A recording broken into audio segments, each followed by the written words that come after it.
बंदी छोड़ सतगुरु रामपाल जी परमेश्वर जी की जय हो। परमपिता परमात्मा सारी सृष्टि के रचनहार कुल मालिक असंख्य ब्रह्मांडों के स्वामी जगत गुरु तीनों लोकों में प्रवेश करके सबका धारण पोषण करने वाले राजाधीराज आत्माधार नाथों के नाथ देवों के देव महादेव सर्वेश्वर महेश्वर मृत्युंजय अजरो अमर आदि अनादि सनातनी प्रभु जगत पिता जगदीश्वर श्री श्री 1008 की उपाधि के वास्तविक अधिकारी अकाल मूर्त सौद स्वरूपी राम वासुदेव सर्वगतम ब्रह्म परम पूज्य प्रथम पूज्य परम संत परम पुरुष परम धनी परम दयालु सत्य कबीर हक्का कबीर अल्लाहु कबीर अल्लाहु अकबर बाखबर अल्लाह ताला जगत के तारणहार जगत के मुक्तिदाता जगत के जगन्नाथ हारे के सहारे हिंदुओं के राम मुसलमानों के अल्लाह सिखों के वायुगुरु ईसाइयों के मसीह दया के सागर दयानिधि करुणा के सागर करुणानिधि स्वयंभू परिभू संकट मोचन कष्टहरण मंगलकरण दुख भंजन अविगत कबीर निर्विकार निर्विषम परमात्मा अलय अलेख सतगुरु आदि अनादि सतगुरु असली मर्यादा पुरुषोत्तम असली राम असली कृष्ण असली घनश्याम असली मुरारी राजाओं के राजा महाराजाओं के महाराजा शहंशाहों के शहंशाह सम्राटों के सम्राट भगवानों के भगवान अल्लाहों के अल्लाह प्रभुओं के प्रभु मसीहाओं के मसीह सच्चे वाहिगुरु बाबाओं के बाबा पीरों के पीर सेठों के सेठ जगत सेठ सावलसा सेठ सर्वगुण संपन्न अनंत कोटि कलाओं के स्वामी अनंत कोटि ब्रह्मांडों के नायक योगियों में महायोगी ध्यानियों में महाध्यानी सिद्धों में परम सिद्ध ज्ञानियों में तत्वज्ञानी ब्रह्म ज्ञानी महाज्ञानी परम ज्ञानी सर्वश्रेष्ठ ज्ञानी विज्ञानी युवा कबीर समरथ कबीर असमवात अमित ओजा सच्चे रहनुमा करीम अल्लाह सुभान अल्लाह दुनिया के अंतिम पैगंबर 8 सितंबर 1951 से गांव धनाना जिला सोनीपत हरियाणा भारतवर्ष की पावन भूमि पे प्रकट रियल कल की भगवान श्री नारायण साकार हरि श्री बाबा साहेब नूर अनंत परमात्मा सच्चे दरवेश सच्चे बाखबर संत श्रोमणी सतगुरु रामपाल जी परमेश्वर जी के चरण कमल में साध संगति से जुड़े हुए देश विदेश से आप और हम सभी सत्सेवक भाई बहनों का अनंत कोटि दंडवत प्रणाम। सत्साई भाई और बहनों, बहुत बड़ी दया बहुत बड़ी मेहर पूज्य गुरुदेव भगवान की परमेश्वर रामपाल जी की जिनके शुभ आशीर्वाद से विशेष आशीर्वाद से उन्हीं के कर कमल से लिखित पवित्र पुस्तक हिंदू साहिबान नहीं समझे गीता वेद पुराण इस पवित्र पुस्तक के ऊपर वीडियो बनाने की श्रृंखला जारी है। इसी श्रृंखला में आज हमारा ये चौथे नंबर का वीडियो है। प्रत्येक वीडियो में पूज्य गुरुदेव भगवान के आशीर्वाद से हिंदू समाज से जुड़े हुए भाई बहनों को अध्यात्म के विषय में भक्ति मार्ग के विषय में बहुत कुछ जानने और समझने को मिल रहा है। तो भाई और बहनों, अब हम इस पवित्र पुस्तक पर आगे बढ़ते हैं। आज हम इसके दूसरे टॉपिक को लेंगे जिसका नाम है पवित्र हिंदू शास्त्र वर्सेज हिंदू। आज हमारा मुख्य विषय क्या है, यानी जो पवित्र हिंदू समाज है वो अपने पवित्र सदग्रंथों के अनुसार सतभक्ति कर रहा है या नहीं कर रहा है। हिंदू धर्म के पवित्र शास्त्र कौन कौन से हैं, उन पवित्र शास्त्रों में अध्यात्म के विषय में क्या लिखा हुआ है, भक्ति और भगवान के विषय में क्या दिशा निर्देश हैं, और हिंदू समाज उन शास्त्रों के अनुसार भक्ति कर रहा है या नहीं कर रहा है। हिंदू धर्म को सनातन धर्म तथा वैदिक धर्म भी कहा जाता है। पवित्र हिंदू धर्म के मुख्य शास्त्र। धर्मनिष्ठ हिंदू समाज की धार्मिक पुस्तक इस प्रकार है। पवित्र चारों वेद जिनके नाम हैं ऋग्वेद यजुर्वेद सामवेद तथा अथर्ववेद। पवित्र श्रीमद् भगवत गीता, 18 पुराण, महाभारत ग्रंथ, श्रीमद् भागवत सुधा सागर तथा 11 उपनिषद आदि आदि। हिंदुओं का मानना है कि इन सर्व पवित्र शास्त्रों में परमात्मा की जानकारी है, भक्ति की जानकारी है। ये सत्य ज्ञान युक्त हैं। इन्हीं को आधार मानकर अपने धार्मिक अनुष्ठान व भक्ति कर्म करता है। अधिक संख्या में हिंदुओं का निवास स्थान होने के कारण महान भारत देश का नाम हिंदुस्तान भी है। भारत में हिंदुओं की संख्या ज़्यादा होने के कारण इसे हिंदुस्तान कहा जाता है। पवित्र हिंदू यानी सनातन धर्म ग्रंथों की अच्छी बातें। अब हिंदू धर्म के जो मुख्य ग्रंथ हैं इनमें अध्यात्म के विषय में क्या क्या अच्छी अच्छी बातें हैं उसके ऊपर हम रोशनी डालेंगे। पवित्र गीता जी की अच्छी बातें, यानी पवित्र गीता जी में क्या क्या अच्छी बातें हैं। श्रीमद् भगवद गीता अध्याय 16 श्लोक 23-24 में कहा है कि गीता अध्याय 16 श्लोक 23, हे अर्जुन, जो व्यक्ति शास्त्र विधि को त्याग कर अपनी इच्छा से मनमाना आचरण करता है उसको न सुख प्राप्त होता है न सिद्धि प्राप्त होती है तथा न उसकी गति यानी मुक्ति यानी मोक्ष प्राप्ति होती है। पवित्र गीता जी जो कि हिंदुओं का मुख्य शास्त्र है, गीता जी में गीता का ज्ञान देने वाला भगवान ये ब्रह्म कह रहा है कि हे अर्जुन, जो व्यक्ति शास्त्र विधि को त्याग कर, शास्त्र विधि क्या, जिस धर्म का व्यक्ति जिन शास्त्रों को सत्य मानता है उन शास्त्रों में भक्ति और भगवान के विषय में जो जानकारी है उसके अनुसार साधना ना करके, भक्ति ना करके यदि वो मनमाना आचरण करता है उसको कहते शास्त्र विधि को त्याग कर किया गया मनमाना आचरण। तो क्या कहा गया है कि जो व्यक्ति शास्त्र विधि को त्याग कर अपनी इच्छा से मनमाना आचरण करता है उसको न सुख प्राप्त होता है न सिद्धि प्राप्त होती है तथा न उसकी गति यानी मुक्ति अर्थात उसका मोक्ष भी नहीं होता है। किनका? जो व्यक्ति अपने धर्म के धर्म ग्रंथों के विपरीत मनमानी साधना करता है।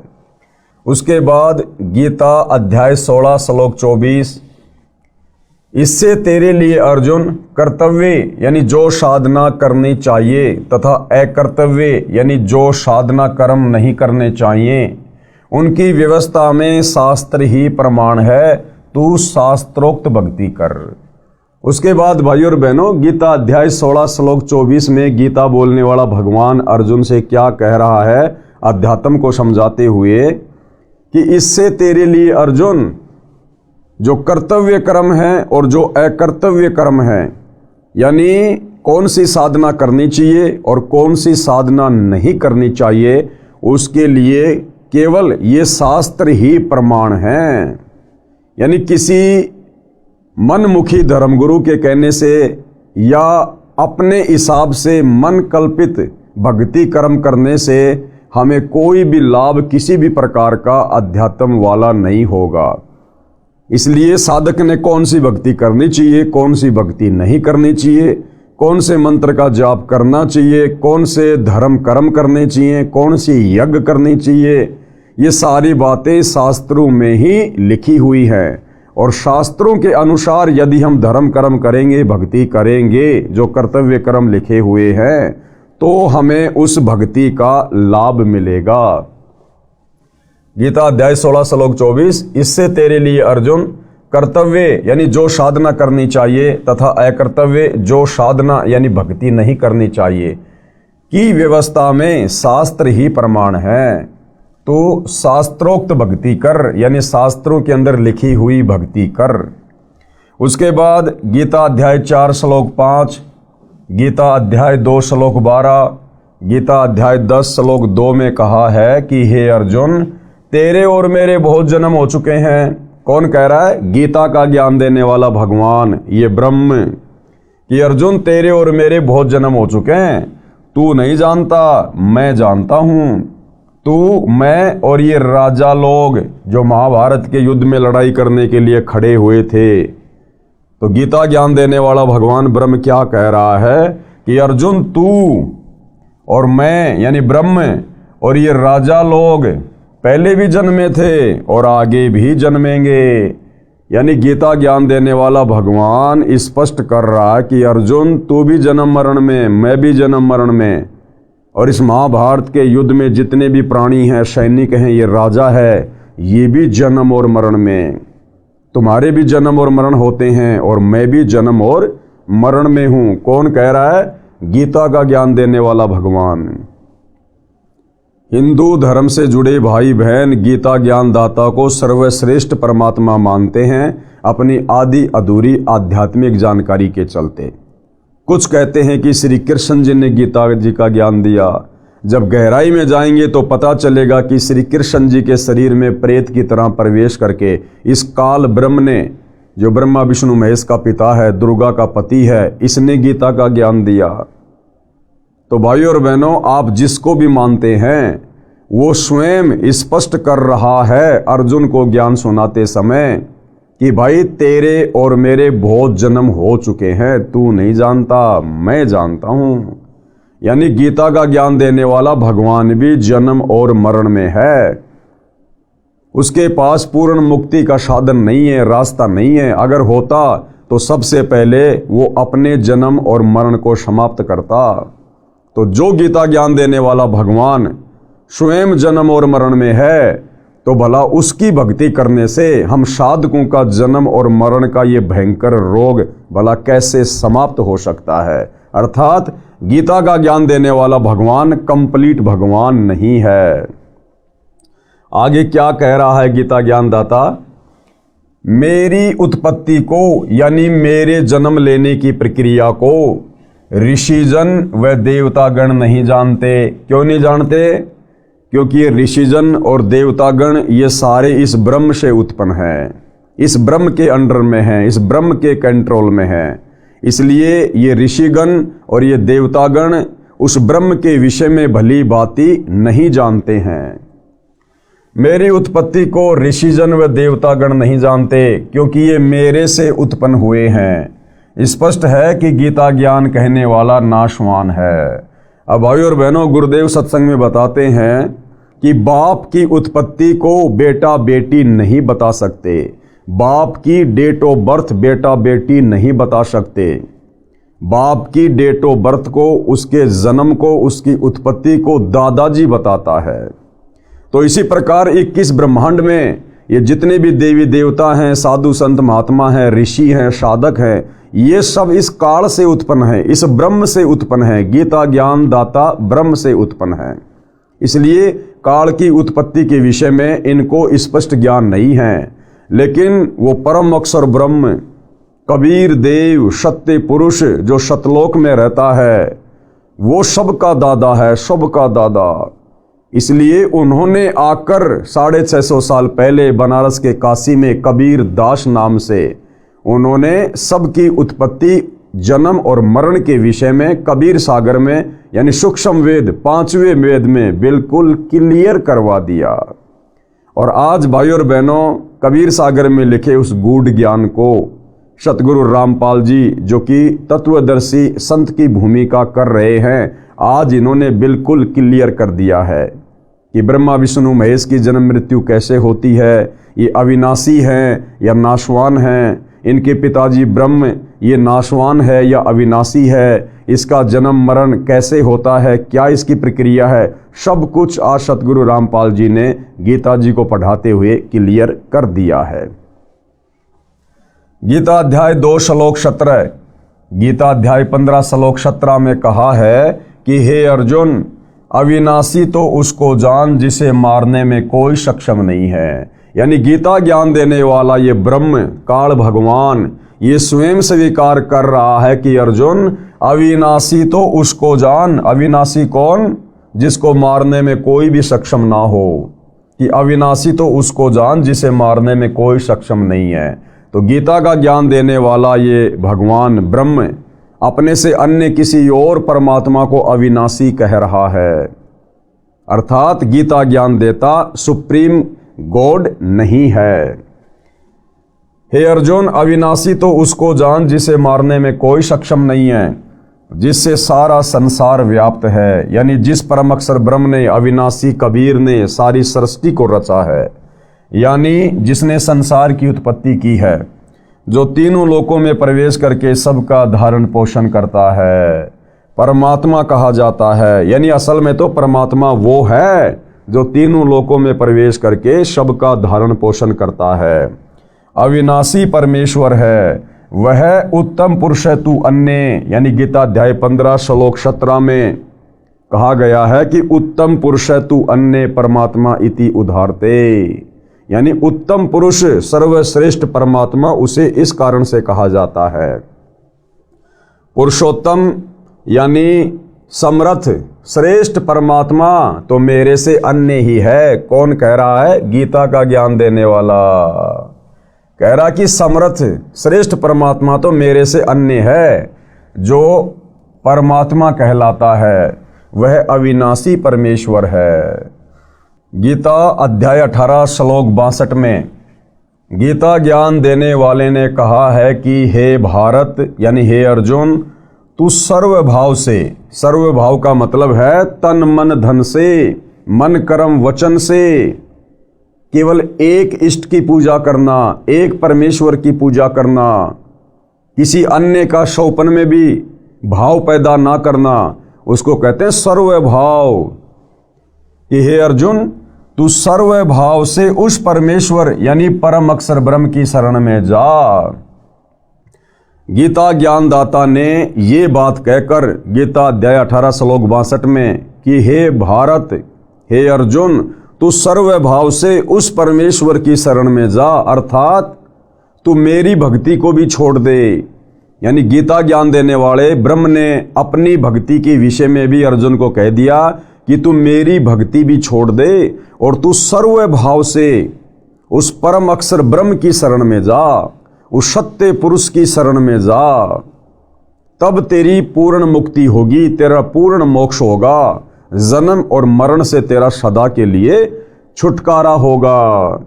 तो विशेषकर हिंदू समाज से जुड़े भाई बहनों को विचार करना चाहिए कि हम जिस गीता ज्ञान देने वाले भगवान को सर्वश्रेष्ठ भगवान मानकर पूज रहे हैं, और भाई और बहनों 99% हिंदू समाज तो केवल श्री कृष्ण जी को ही गीता का ज्ञान देने वाला भगवान मानता है, जबकि असल में गीता का ज्ञान देने वाला श्री कृष्ण नहीं।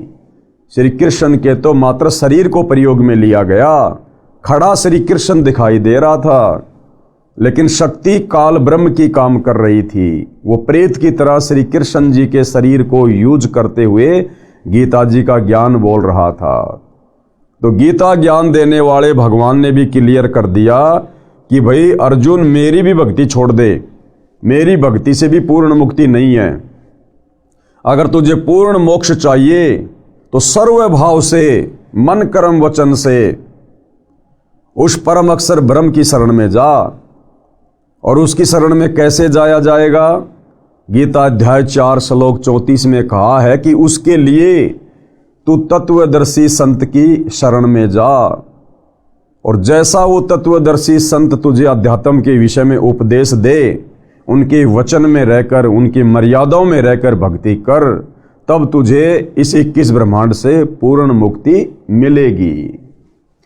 गीता अध्याय 18 श्लोक 62 में गीता ज्ञान देने वाले ने कहा है कि हे भारत, तू सर्वभाव से उस परमेश्वर यानी परम अक्षर ब्रह्म की शरण में जा। उसकी कृपा से परम शांति को तथा शाश्वतम स्थानम अर्थात सनातन परम धाम यानी अविनाशी लोक, कौन सा? सत्य लोक को प्राप्त होगा।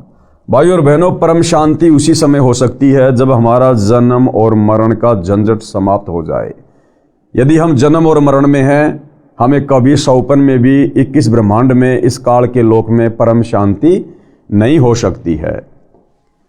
जिस परमेश्वर की शरण में जाने को कहा है उसके विषय में गीता अध्याय 8 श्लोक 1, 3, 8, 9, 10, 20, 22, गीता अध्याय 15 श्लोक 17 में इस प्रकार कहा है। क्या कहा है?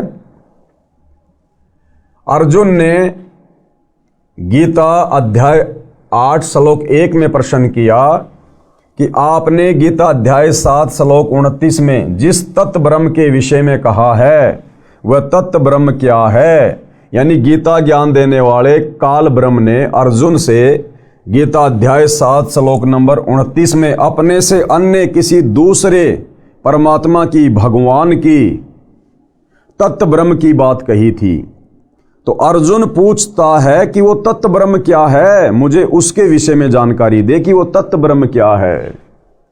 अर्जुन ने गीता अध्याय 8 श्लोक 1 में प्रश्न किया कि आपने गीता अध्याय 7 श्लोक 29 में जिस तत्व ब्रह्म के विषय में कहा है वह तत्व ब्रह्म क्या है, यानी सर्वश्रेष्ठ परमात्मा क्या है। तो गीता अध्याय 8 श्लोक 3 में गीता ज्ञान देने वाले भगवान ने उत्तर दिया कि वह परम अक्षर ब्रह्म है। कौन है? वह परम अक्षर ब्रह्म यानी सत्य पुरुष कबीर देव है। उसी के विषय में श्लोक 8, 9, 10, 20 व 22 में कहा है कि जो तत्व ब्रह्म यानी परम अक्षर ब्रह्म की भक्ति करता है वह उसी को प्राप्त होता है। जो तत्व ब्रह्म की भक्ति करता है वो अंत समय में शरीर छोड़ने के बाद उसी को प्राप्त होता है, उसी के लोक में जाता है, सत्य लोक में। वह उत्तम पुरुष है तू अन्य, यानी पुरुषोत्तम तो मेरे से अन्य है। गीता अध्याय 15 श्लोक नंबर 17 में गीता का ज्ञान देने वाला भगवान अपने से अन्य सर्वश्रेष्ठ परमात्मा के विषय में कह रहा है कि उत्तम पुरुष तू अन्य परमात्मा इति उदाहरते ये लोक तरम अवश्य विभर्ति अवय ईश्वर है। कि वास्तव में परमात्मा कहने के लायक तो वही है। पुरुषोत्तम तो मेरे से अन्य है, वह परमात्मा कहा जाता है, यानी वास्तव में उसी को परमात्मा कहा जा सकता है। भगवान कहलाने के योग्य वही है जो तीनों लोकों में प्रवेश करके सबका धारण पोषण करता है, यानी पूरी सृष्टि के जीवों का जो धारण पोषण करता है वास्तव में वही पुरुषोत्तम कहलाने के योग्य है। अविनाशी परमेश्वर है, यानी कभी उसका विनाश नहीं होता है। और अपने विषय में गीता ज्ञान देने वाला भगवान क्या कह रहा है? अपने विषय में गीता ज्ञान दाता ने इस प्रकार कहा है। गीता अध्याय 8 श्लोक 5 व 7 में कहा है कि जो मेरी भक्ति करेगा वह मुझे प्राप्त होगा। ये गीता ज्ञान देने वाला काल ब्रह्म अपने विषय में क्या कह रहा है? गीता अध्याय 8 श्लोक 5 व 7 में कि जो मेरी भक्ति करेगा वह मुझे प्राप्त होगा। और ये कहाँ रहता है? ब्रह्मलोक में। और ब्रह्मलोक भी विनाश में आता है। ब्रह्मलोक में गए प्राणी का भी जन्म और मरण समाप्त नहीं होता है। जब इस ब्रह्म का ही जन्म मरण समाप्त नहीं है तो इसकी भक्ति करके ब्रह्मलोक में जाने वाले का भला कैसे जन्म और मरण का रोग समाप्त हो सकता है? तो ये स्वयं स्वीकार कर रहा है। भाई और बहनों, ये गीता के अध्याय और श्लोक सतगुरु रामपाल जी ने नहीं लिखे हैं जो हमें किसी प्रकार की शंका हो। 5,500 वर्ष पहले महाभारत के समय कुरुक्षेत्र के मैदान में ये गीता जी का ज्ञान बोला गया था। महर्षि वेद व्यास जी ने इसको लिखा है, लिपिबद्ध किया है। और हमारे आचार्य शंकराचार्य धर्मगुरु वर्षों से इसको पढ़ते आ रहे हैं, समाज को पढ़ाते आ रहे हैं। लेकिन इनमें क्या सच्चाई लिखी हुई थी आज तक ना हमारे धर्मगुरु समझ पाए थे और ना आम समाज में वो इस सच्चाई को बता पाए, जिस कारण से पूरा हिंदू समाज भक्ति और भगवान के नाम पर भ्रमित होकर और गीता अध्याय 16 श्लोक नंबर 23 और 24 के अनुसार मनमानी साधना कर रहा है, मनमाना आचरण कर रहा है। जिस मनमानी साधना को करने के चलते साधक को ना कोई सुख हो सकता, ना कोई सिद्धि प्राप्त हो सकती है और ना उसकी मुक्ति हो सकती है। अपने विषय में गीता ज्ञान देने वाले ने इस प्रकार कहा है। गीता अध्याय 8 श्लोक 5 व 7 में कहा है कि जो मेरी भक्ति करेगा वह मुझे प्राप्त होगा। युद्ध भी कर, मेरा सुमरण भी कर, यानी कार्य भी कर और मेरी भक्ति भी कर। गीता ज्ञान देने वाले ने गीता अध्याय 2 श्लोक 12, गीता अध्याय 4 श्लोक 5, गीता अध्याय 10 श्लोक 2 में अपनी स्थिति बताई है कि तू, मैं और ये राजा लोग सब जन्म व मृत्यु को प्राप्त होते हैं।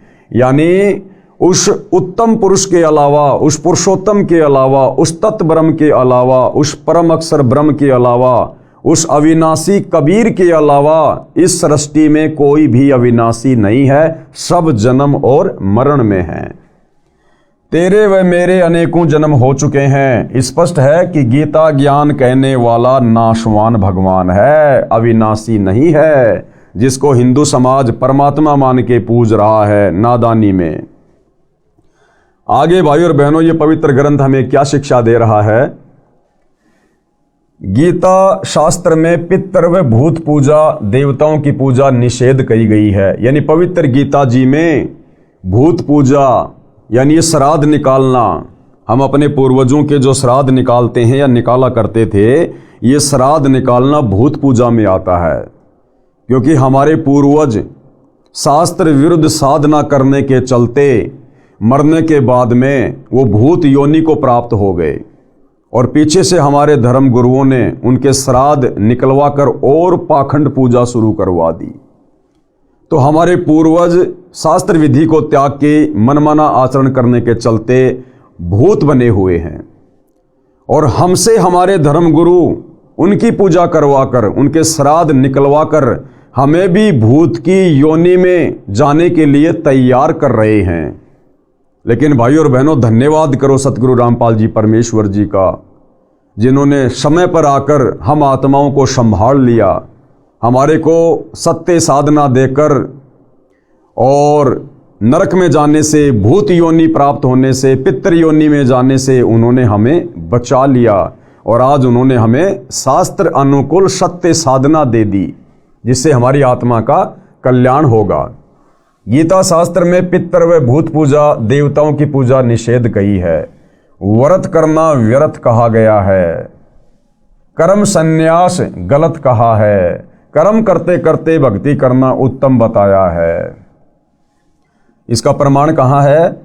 गीता अध्याय 9 श्लोक 25, गीता अध्याय 7 श्लोक 12, 15, 20 व 23, गीता अध्याय 6 श्लोक 16, गीता अध्याय 5 श्लोक 2 व 6, गीता अध्याय 3 श्लोक 4 व 9 में देवताओं की पूजा करना, पितरों की पूजा करना, श्राद्ध निकालना, भूतों की पूजा करना, ये गीता जी में स्पष्ट रूप से मना किया गया है।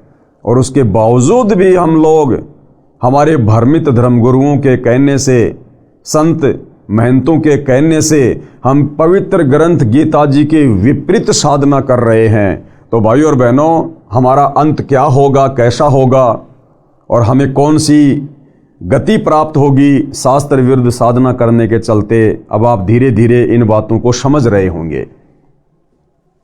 उसके बाद भाइयों और बहनों, हिंदुओं के जो पवित्र वेद हैं, उन वेदों में अध्यात्म के विषय में, भक्ति मार्ग के विषय में क्या क्या अच्छी बातें हैं, उनके ऊपर भी गुरुदेव भगवान प्रकाश डाल रहे हैं अपने कर कमल से इस पवित्र पुस्तक में। पवित्र वेदों की अच्छी बातें। परमात्मा सबसे ऊपर के लोक में विराजमान है, यानी बैठा है। हमारे वेद गवाही दे रहे हैं कि परमात्मा साकार है, मनुष्य के जैसा है, और परमात्मा ऊपर सतलोक में तख्त पर, सिंहासन पर विराजमान है। और हमारे भ्रमित धर्मगुरुओं ने तत्व ज्ञान के अभाव में हमें केवल परमात्मा के विषय में यही बताया कि परमात्मा निराकार है, परमात्मा साकार नहीं है, परमात्मा दिखाई नहीं देता है। क्यों? क्योंकि भाइयों और बहनों, हमारे भ्रमित धर्मगुरु सदियों से शास्त्र विधि को त्याग कर मनमानी साधना करते हुए आ रहे हैं, और उस मनमानी साधना के करने के चलते उन्हें वो उपलब्धि प्राप्त नहीं हुई जिससे उनकी दिव्य दृष्टि खुलती, या उनका ज्ञान योग खुलता, या उन्हें वेदों और गीता में लिखे हुए सत्य ज्ञान के सार का पता चलता। तो जब हमारे धर्मगुरु खुद ही भक्ति और भगवान को लेकर भ्रमित थे, तो बोला हमें वो कहाँ से हमारे पवित्र सदग्रंथों में लिखी गई अच्छी अच्छी बातों की जानकारी देते। लेकिन वर्तमान में हमारा परम सौभाग्य जो सतगुरु रामपाल जी के आशीर्वाद से हमें ये सत्य जानकारी प्राप्त हो रही है। पवित्र वेदों की अच्छी बातें। परमात्मा सबसे ऊपर के लोक में विराजमान है, यानी बैठा है। वह राजा के समान दिखाई देता है। अब राजा कैसा होता है भाइयों और बहनों? राजा इंसान होता है, तो परमात्मा भी हमारे जैसा है, क्योंकि हम उस परमात्मा के बच्चे हैं, उसके अंश हैं। उस परमेश्वर ने हम सबको उत्पन्न किया है। वो परमात्मा हमारे जैसा, हम उस परमात्मा के जैसे, यानी हम साकार हैं, वो परमात्मा भी साकार है। वह राजा के समान दिखाई देता है, यानी सिंहासन पर बैठा है, सिर के ऊपर मुकुट है, सफेद छत्र है, और नराकार है। एक होता है निराकार और एक होता है नराकार। नराकार का मतलब होता है नर प्लस आकार। नर यानी इंसान, मनुष्य, और आकार यानी उसकी छवि, यानी वो परमात्मा मनुष्य के समान है, नराकार है, और एक होता निराकार, निर्पलस आकार, यानी जिसका कोई आकार नहीं है।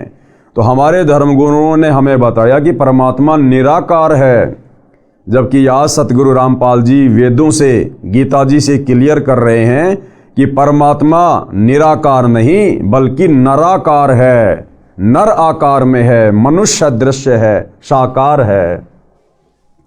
परमात्मा ऊपर के लोक से गति करके यानी चलकर पृथ्वी पर आता है, अच्छी आत्माओं को मिलता है, उनके संकटों को समाप्त करता है।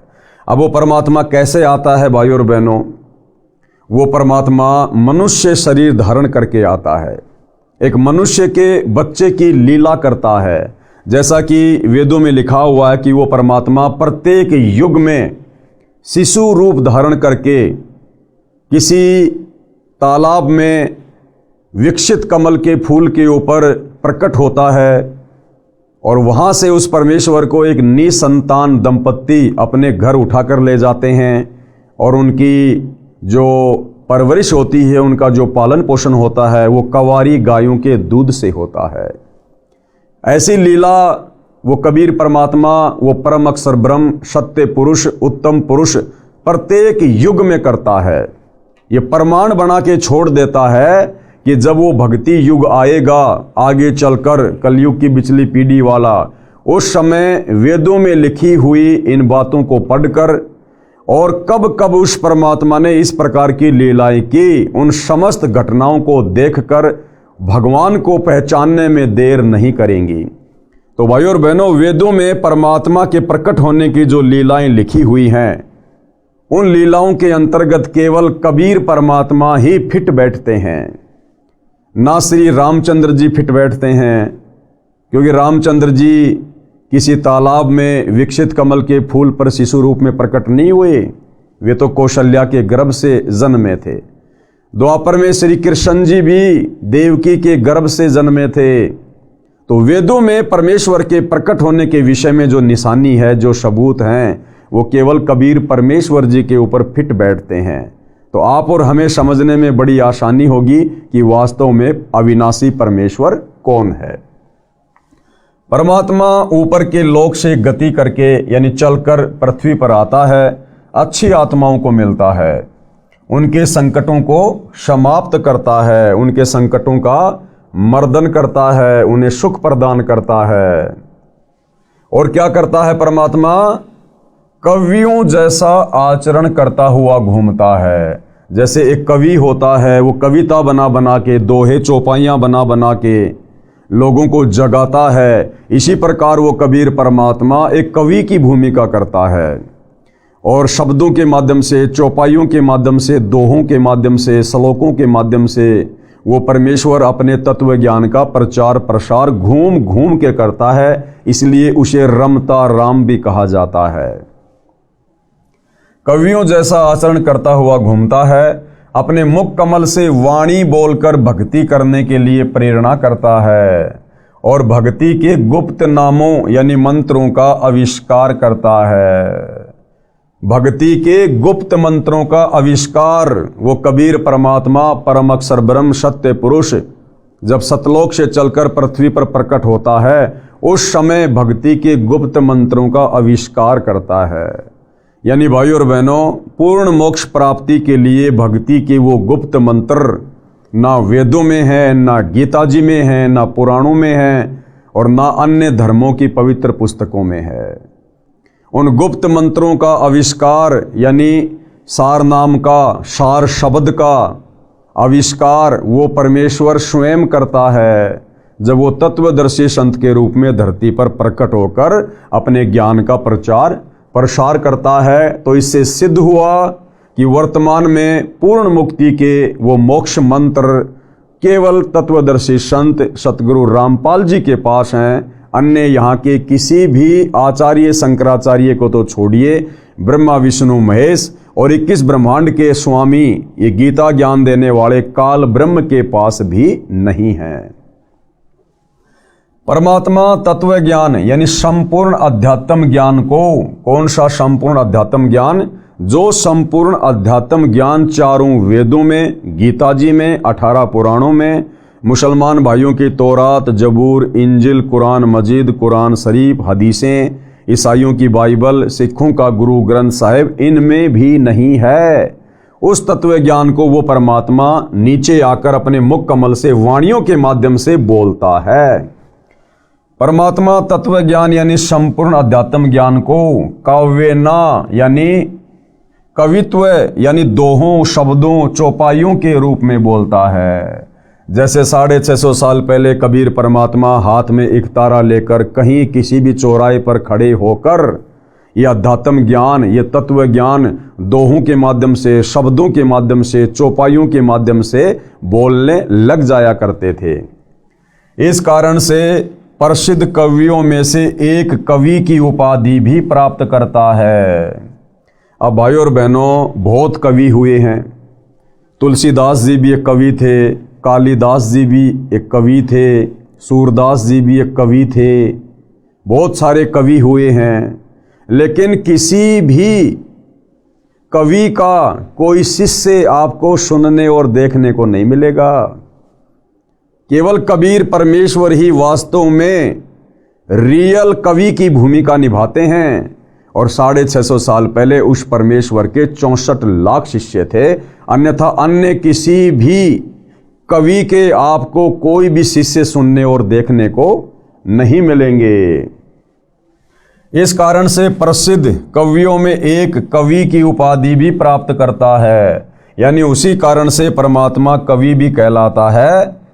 कौन से कारण से? अपने तत्व ज्ञान को ऊंची आवाज में बोल बोल के दोहों, चौपाइयों, शब्दों के माध्यम से सुनाने के कारण उस परमेश्वर को कवि की उपाधि भी दी गई है।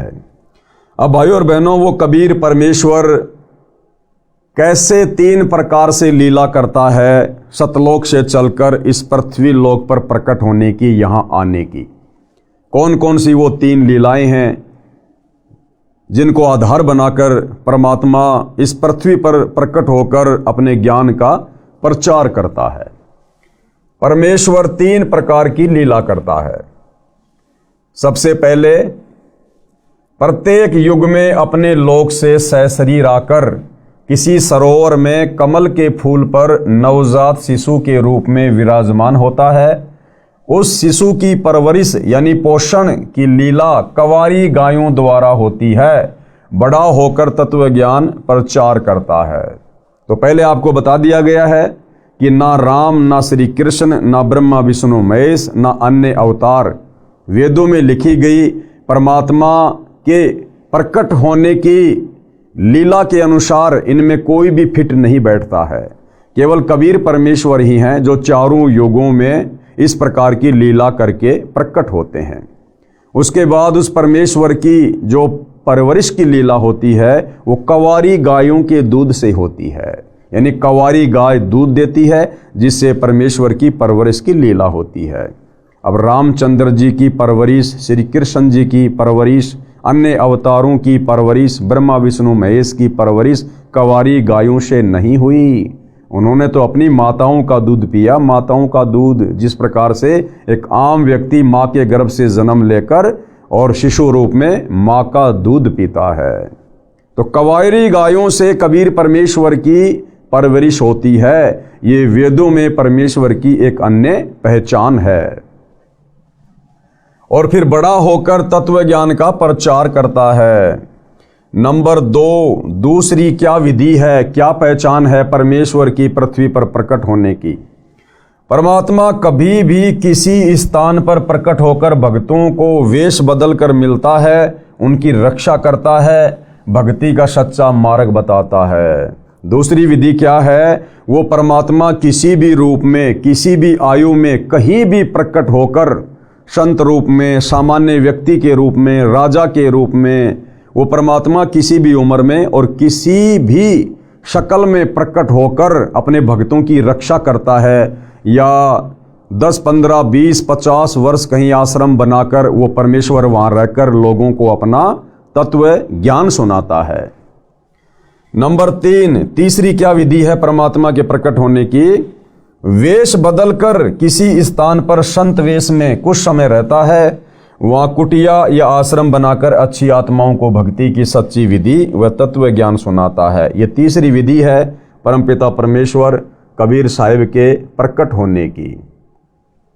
उसके बाद भाई और बहनों, पूज्य गुरुदेव भगवान बता रहे हैं कि जो 18 पुराण हैं, उन पुराणों में भक्ति से संबंधित, अध्यात्म से संबंधित अच्छी अच्छी बातें क्या हैं। पुराणों की अच्छी बातें। सब तीर्थों में श्रेष्ठ तीर्थ चित्त शुद्धि तीर्थ है। ये चित्त शुद्धि तीर्थ क्या है?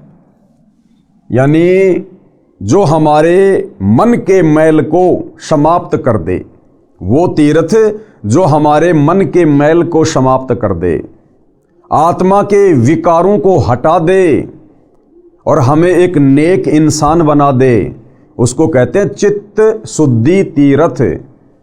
और भाई और बहनों, ये चित्त शुद्धि का कार्य केवल परम संत, तत्वदर्शी संत के सत्संग रूपी तीर्थ में डुबकी लगाने से ही सफल हो सकता है। यानी तत्वदर्शी संत के सत्संग सुनने से हमारा चित्त शुद्ध होगा, हमारा मन शुद्ध होगा, आत्मा पर जो मैल जमा हुआ है युगों युगों से पाप कर्मों का, वो हटेगा। तो सबसे बड़ा जो चित्त शुद्धि तीर्थ है वो परम संत के सत्संग हैं। सब तीर्थों में श्रेष्ठ तीर्थ चित्त शुद्धि तीर्थ है।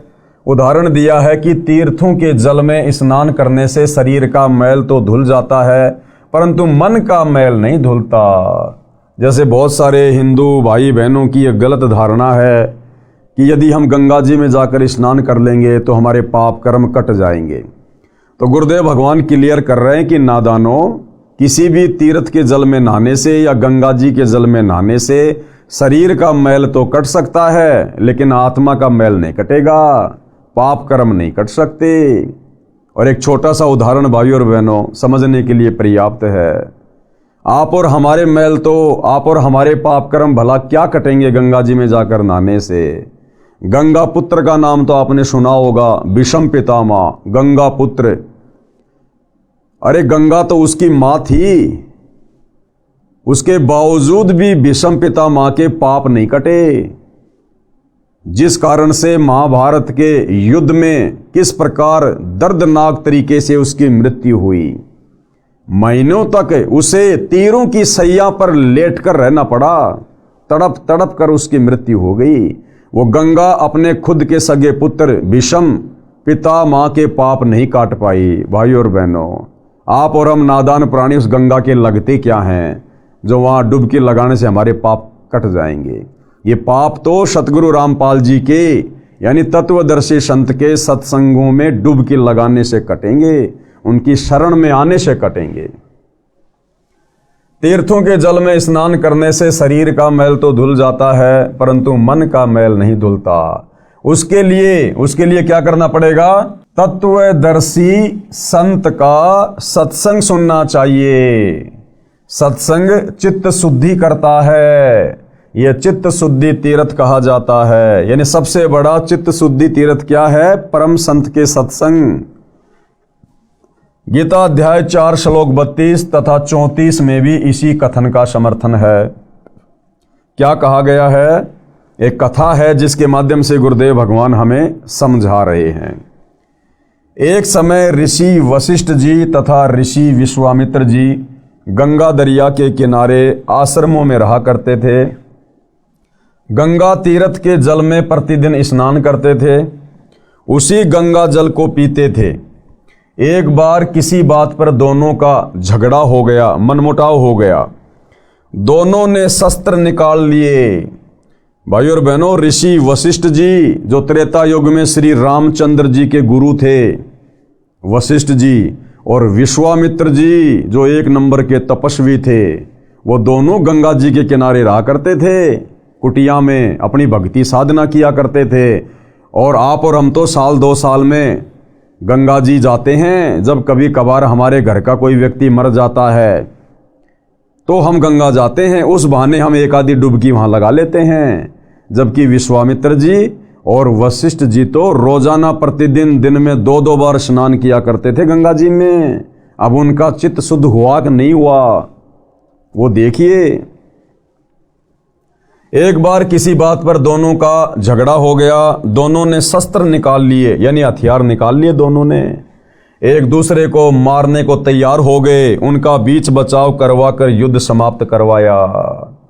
अब बताओ, उस गंगा जी के स्नान ने वशिष्ठ और विश्वामित्र जैसे ऋषियों का भी चित्त शुद्ध नहीं किया।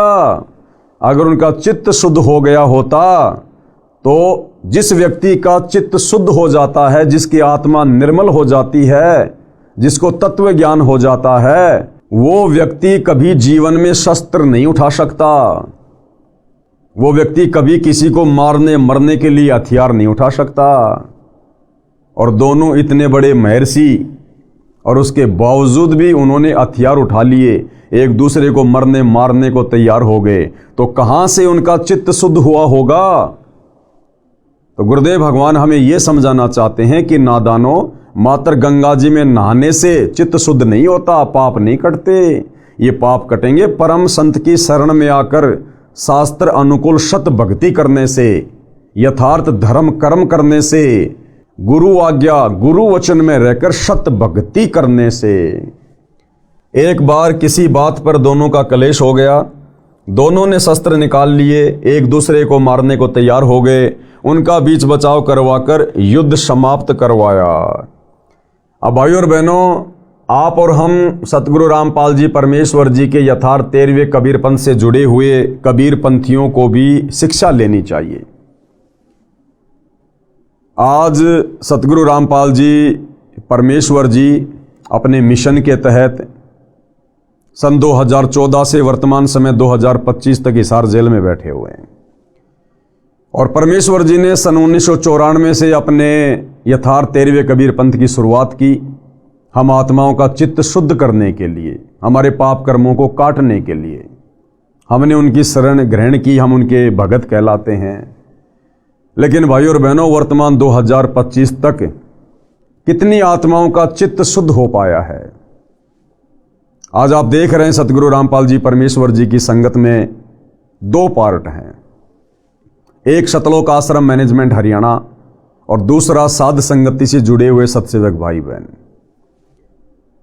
आज केवल साध संगति से जुड़े सत्सेवक भाई बहनों का ही चित्त शुद्ध हो पाया है, क्योंकि हमने परम संत के सत्संगों को चित्त शुद्धि की दृष्टि से सुना है, समझा है और उन पर अमल किया है।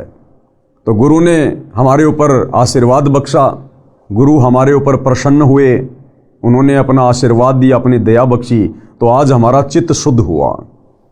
लेकिन दूसरी तरफ सतलोक आश्रमों से जुड़े हुए भाई बहन, पूज्य गुरुदेव जी का कलयुगी परिवार, ये परमेश्वर के चित्त शुद्धि सत्संग में डुबकी लगाने के बावजूद भी उनको ना पहचान कर, अपने जैसा मानुष मानकर, उनमें तरह तरह के दोष देखकर आज भी ये आत्माएं उस चित्त शुद्धिकरण से कोसों दूर है।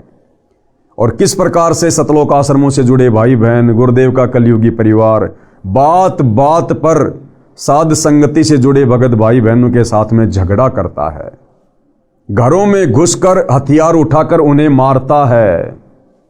तो भाइयों और बहनों, ये चित्त शुद्धिकरण सतगुरु रामपाल जी परमेश्वर जी के मार्ग में, उनके पंथ में केवल साध संगति से जुड़ी हुई आत्माओं का ही हो पाया है। सूक्ष्म वेद में कहा है कि कबीर गंगा काठे घर करे, गंगा काठे यानी गंगा के किनारे चाहे घर बना लो और पीवे निर्मल नीर, और चाहे सुबह शाम रोजाना गंगा जी का पानी पियो, और मुक्ति नहीं सतनाम बिन कहे सच कबीर। भाई चाहे गंगा जी के किनारे महल बना लो, झोपड़ी डाल लो और रोजाना गंगा जी का निर्मल जल पियो। अगर आपने सच्चे सतगुरु तत्वदर्शी संत से वो 2 अक्षर का सतनाम सत भक्ति मंत्र प्राप्त नहीं किया और उस तत्वदर्शी संत के बताए अनुसार मर्यादा में रहकर साधना नहीं की, तो कबीर परमात्मा कहते हैं कि चाहे तू 1,00,000 जन्म गंगा जी का जल पीते रहना और गंगा जी के किनारे जाके बस जाना, तेरी मुक्ति नहीं हो सकती। गरीब गंगा काठे घर करे पीवे निर्मल नीर, और मुक्ति नहीं सतनाम बिन कहे सत्य कबीर। कबीर तीर्थ कर कर जगमुआ, ये तीर्थों पे जा जाके दुनिया मर गई, भूत बन गई, नरक में जागिरी। तीर्थ कर कर जगमुआ, उड़े पानी नहाए, उन तीर्थों के पानी में नहा नहा के। और सत्य नाम जपा नहीं काल घसीटे जाए, बिना सत्य नाम के जाप के अंत में उन तीर्थों पर जाकर स्नान करने वालों को भी काल ही घसीटता है, लक 84 में डालता है, नरक में डालता है। अब गुरुदेव भगवान इस चौपाई का अर्थ कर रहे हैं, अर्थात गंगा नदी के किनारे निवास करें, मोक्षदायिनी मानकर तथा गंगा का निर्मल पानी पीते हैं, परंतु भक्ति के सत्य शास्त्र प्रमाणित नाम बिना मोक्ष संभव नहीं है। शास्त्रों में भक्ति का जो सत मंत्र है, उसके सुमरण किए बिना, उसके जाप किए बिना सच्चे सतगुरु से लेकर भाई मुक्ति संभव नहीं है, व्यर्थ प्रयत्न है। उसके बाद गुरुदेव भगवान हमें क्या बताते हैं? कबीर परमेश्वर जी आगे बताते हैं कि भ्रमित ज्ञान के आधार से, कौन से ज्ञान के आधार से? भ्रमित ज्ञान के आधार से संसार के व्यक्ति तीर्थों पर जाते हैं, आजीवन ये साधना करते हैं, जब मृत्यु हो जाती है तो उनको राहत उस साधना से नहीं मिलती। आप देखते हो भाई और बहनों, ऐसे अच्छे अच्छे भगत, अच्छे अच्छे साधक जो शास्त्र विधि को त्याग के मनमानी साधना करते हैं, पूजा पाठ करते हैं बहुत ज़्यादा, और अंत में उनकी ऐसी दुर्गति से मृत्यु होती है, कोई उनकी टेक केयर करने वाला भी नहीं होता, हॉस्पिटलों में सड़ सड़ के मरते हैं। तो गुरुदेव भगवान कह रहे हैं कि सतनाम के जाप बिना और सच्चे सतगुरु की शरण में आकर भक्ति किए बिना भैया आप चाहे कितने भी यत्न और प्रयत्न कर लेना, मुक्ति नहीं है, दुर्गति पीछा नहीं छोड़ सकती। आजीवन ये साधना करते हैं, जब मृत्यु हो जाती है तो उनको राहत उस साधना से नहीं मिलती। काल के दूत उनको बलपूर्वक यानी जबरदस्ती घसीट कर खींच कर ले जाते हैं और दंडित करते हैं। कर्म कांड करना, पितर पूजा, श्राद्ध निकालना, भूत पूजा, मूर्ति पूजा वेद विरुद्ध है। ये जितनी भी साधनाएं हैं भाई और बहनों, ये कर्म कांड, कौन से कर्म कांड? ये पितर पूजना, श्राद्ध निकालना, भूत पूजा, मूर्ति पूजा, चौराहे की पूजा, पेड़ पौधों की पूजा, मूर्ति पूजा, ये सब वेद विरुद्ध है, यानी शास्त्रों के विरुद्ध है, और अज्ञानतावश समाज इसे कर रहा है। क्योंकि हमारे धर्मगुरु नादान थे, उन्हें केवल संस्कृत भाषा का ज्ञान था, और ये जितने भी धर्म ग्रंथ है ये संस्कृत भाषा में होने के कारण इन्होंने इनको अच्छे से इनको पढ़ अवश्य लिया, इनको घोट अवश्य लिया, याद अवश्य कर लिया, परंतु संस्कृत में लिपिबद्ध हमारे धर्मशास्त्र अध्यात्म के विषय में संकेत क्या कर रहे हैं, इस बात से हमारे धर्म गुरु अनभिज्ञ थे, बेखबर थे, अनजान थे। तो अज्ञानतावश हम लोगों ने उन धर्म गुरुओं को प्रकांड ज्ञाता मानकर और उनके द्वारा बताई गई साधना हम करते रहे, जिस कारण से हमारे पूर्वजों की भी मुक्ति नहीं हुई, और आज वही धर्म गुरु उन भूत बने हुए पूर्वजों के हमसे श्राद्ध निकलवा रहे हैं। तो ये जितने भी ये कर्मकांड हैं ये भक्ति मार्ग में बाधक हैं। कर्मकांड करना, पितर पूजा, श्राद्ध निकालना, भूत पूजा, मूर्ति पूजा वेद विरुद्ध है, अज्ञानवश करते हैं, यानी अभी हमें तत्व ज्ञान नहीं है। आगे पूज्य गुरुदेव भगवान हमें एक उदाहरण देकर समझा रहे हैं। प्रमाण मार्कंडे पुराण में रोचे ऋषि की उत्पत्ति कथा अध्याय में है। ये सब अच्छी बातें आप जी इसी पुस्तक में पढ़ेंगे जो प्रमाणों सहित लिखी है, ग्रंथों यानी शास्त्रों की फोटोकॉपी लगाकर स्पष्ट किया है। यानी हम भाई बहनों का अज्ञान समाप्त करने के लिए जब हम आगे इस पुस्तक में पढ़ेंगे अध्यात्म के विषय में जानने के लिए, तो गुरुदेव भगवान हमें साथ साथ में हमारे ही धर्म ग्रंथों की, वेदों की, पुराणों की, गीता जी की साथ में फोटोकॉपी लगा लगा कर समझाएंगे, ताकि किसी भी प्रकार की शंका हमारे मन में ना रह जाए। पवित्र हिंदू धर्म की धार्मिक क्रियाएं, वर्तमान में हिंदू धर्म में क्या क्या धार्मिक क्रियाएं प्रचलित हैं उसके विषय में गुरुदेव भगवान समझा रहे हैं। आदि शंकराचार्य जी का जन्म 508 वर्ष ईसा पूर्व हुआ।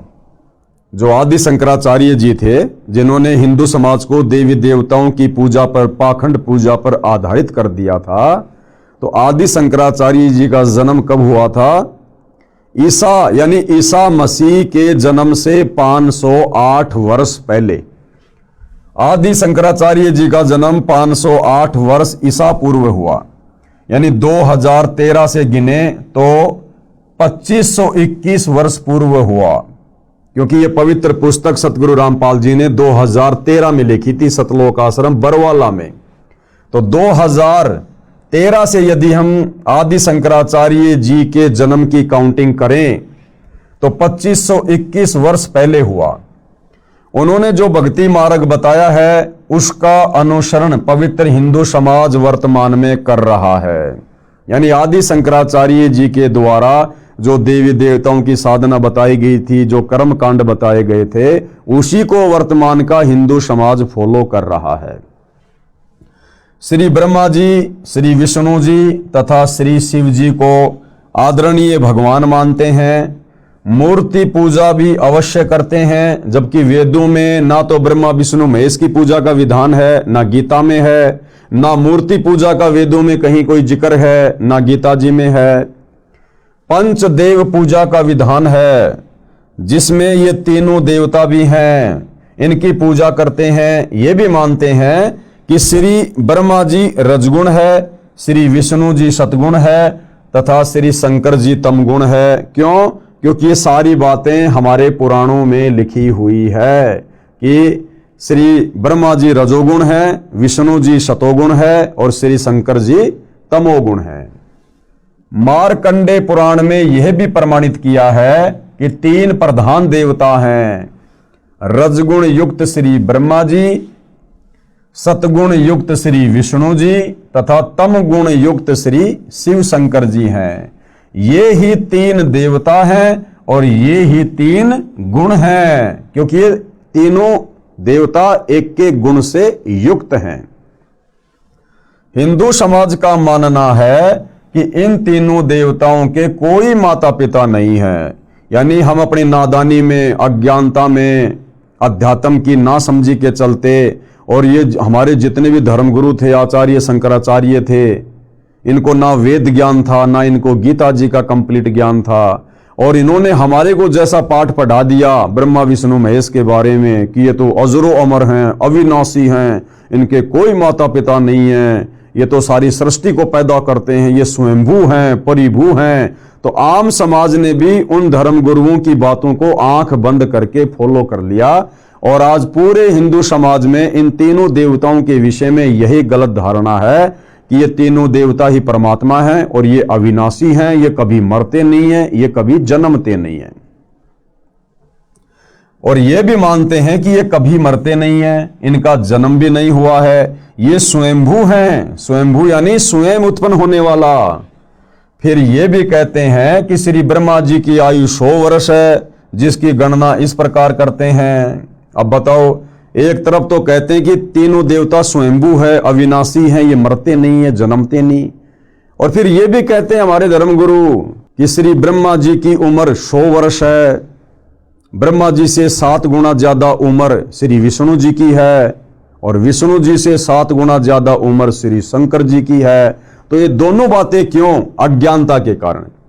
अब गुरुदेव भगवान हमें बता रहे हैं कि इन तीनों देवताओं की जो आयु है, जो उम्र है, वो कितनी है और वो किस प्रकार से काउंट की जाती है। श्री ब्रह्मा जी का एक दिन 1008 चतुर्युग का है, इसे एक कल्प भी कहा जाता है। श्री ब्रह्मा जी की आयु कितनी है? श्री ब्रह्मा जी का एक दिन 1008 चतुर्युग का है। 1008 चतुर्युग का केवल दिन रात नहीं, केवल दिन 1008 चतुर्युग का। अब भाई और बहनों, एक चतुर्युग में कितना लंबा समय होता है और फिर 1008 में कितना लंबा समय होगा, देखिएगा। श्री ब्रह्मा जी का एक दिन 1008 चतुर्युग का है। इसे एक कल्प भी कहा जाता है। एक चतुर्युग में 4 युग हैं। एक चतुर्युग में 4 युग। नंबर 1 सतयुग। सतयुग की आयु कितनी होती है? 17,28,000 वर्ष। यानी सतयुग का जो समय होता है वो 17,28,000 वर्ष का समय होता है। दूसरा त्रेता युग, यह 12,96,000 वर्ष का समय है। त्रेता युग की कुल कितनी समय सीमा होती है? 12,96,000 वर्ष। तीसरा है द्वापर युग, यह 8,64,000 वर्ष का समय है। द्वापर की आयु कितनी? 8,64,000 वर्ष। और चौथा है कलयुग, यह 4,32,000 वर्ष का समय है। इस कलयुग की टोटल आयु कितनी है? 4,32,000 वर्ष। और इनकी उम्र को काउंट करने का दूसरा पैमाना गुरुदेव ने क्या बताया?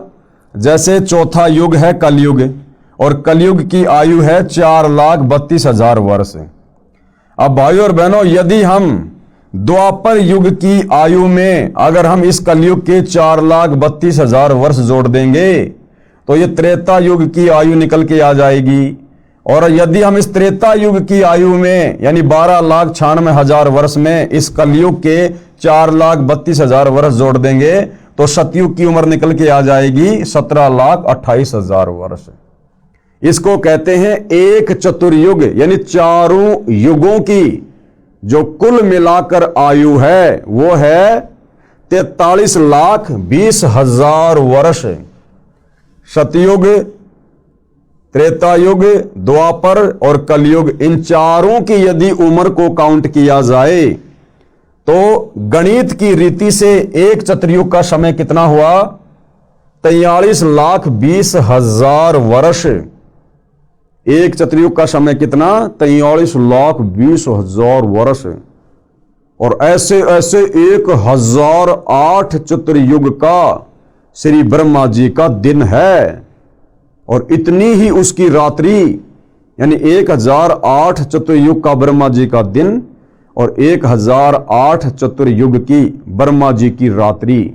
लेकिन गुरुदेव भगवान ने इसको हमें समझाने के लिए 1,000 से जोड़ा है सीधा सीधा, कि मान लो 1,000 चतुर्युग का दिन और 1,000 चतुर्युग की रात्रि ब्रह्मा जी की, यानी ब्रह्मा जी के 24 घंटे 2,000 चतुर्युग। और फिर 30 दिन का महीना, 30 दिन का महीना ब्रह्मा जी का, और 12 महीनों का एक वर्ष ब्रह्मा जी का, और ऐसे ऐसे 100 वर्ष ब्रह्मा जी की आयु है। इतना लंबा ब्रह्मा जी का समय है। उसके बाद ये ब्रह्मा जी भी ब्रह्मा जी की पदवी छोड़ते हैं, इनका शरीर नष्ट होता है, इनकी मृत्यु होती है, और फिर ये भी अपने कर्म आधार से लग 84 योनियों में जाते हैं, नरक भी भोगना पड़ता है। और जो 100 वर्ष की आयु ब्रह्मा जी की है, फिर ब्रह्मा जी से 7 गुना ज्यादा लंबी आयु श्री विष्णु जी की है, और विष्णु जी से भी 7 गुना ज्यादा लंबी आयु फिर शंकर जी की है। लेकिन उसके बाद भी भाई और बहनों इनकी जन्म और मृत्यु होती है। तो क्या कह रहे हैं गुरुदेव? गणित की रीति से एक चतुर्युग का समय 43,20,000 वर्ष हुआ। 1,008 से गुणा करके देख लेना कितने पृथ्वी के वर्षों का एक दिन श्री ब्रह्मा जी का बनता है। गिनती भूल जाएंगे भाई और बहनों। इतने ही समय की रात्रि बताई है, यह एक दिन रात हुआ। किसका? ब्रह्मा जी का। ऐसे 30 दिन व रात का महीना, 12 महीनों का एक वर्ष, और ऐसे ऐसे 100 वर्ष की श्री ब्रह्मा जी की आयु मानते हैं। इतनी लंबी आयु है भाई और बहनों ब्रह्मा जी की, लेकिन उसके बाद भी इनकी मृत्यु होती है। जन्म और मरण इन तीनों देवताओं का भी समाप्त नहीं है। वर्तमान में श्री ब्रह्मा जी 50 वर्ष के होकर 51वें वर्ष में प्रवेश हैं, यानी ब्रह्मा जी अपनी आदि आयु भोग चुके हैं, समाप्त कर चुके हैं। हिंदू साहिबान श्री विष्णु जी तथा श्री शिव जी का जन्म मृत्यु नहीं मानते। जब चर्चा की जाती है तो तीनों को ही अजन्मा तथा अविनाशी कहते हैं। परमात्मा को निराकार बताते हैं। स्वर्ग सर्वोत्तम मोक्ष स्थान मानते हैं, यानी स्वर्ग से ऊपर हिंदू समाज के भाई बहन और कोई भी अच्छा लोक नहीं मानते। गोलोक की भी महिमा बराबर करते रहते हैं, कभी कभी ब्रह्मलोक की भी चर्चा कर लेते हैं। इसके साथ साथ अन्य देवियों और देवताओं की पूजा का तड़का साथ लगाते रहते हैं। इतनी पूजा से भी हिंदू साधकों को संतोष नहीं है।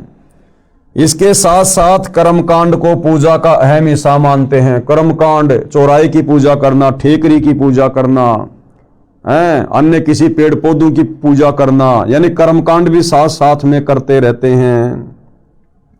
यानी मूर्ति पूजा, पितर पूजा, यानी मूर्ति पूजा, पितर पूजा अर्थात श्राद्ध कर्म करना, भूत पूजा यानी मृत्यु के पश्चात शरीर का अंतिम संस्कार करके मरने वाले की गति यानी मुक्ति करवाने के लिए उसकी शेष बची अस्थियों को उठाकर गंगा दरिया के जल में पंडित जी अपने धार्मिक गुरु जी से परवाह करवाना। 13वां या 17वां दिन मनाना, उस दिन पंडित जी को बुलाकर पूजा पाठ करवाते हैं मृतक की गति करवाने हेतु। फिर महीना पूरा होने पर वही गति करवाने की पूजा करवाते हैं।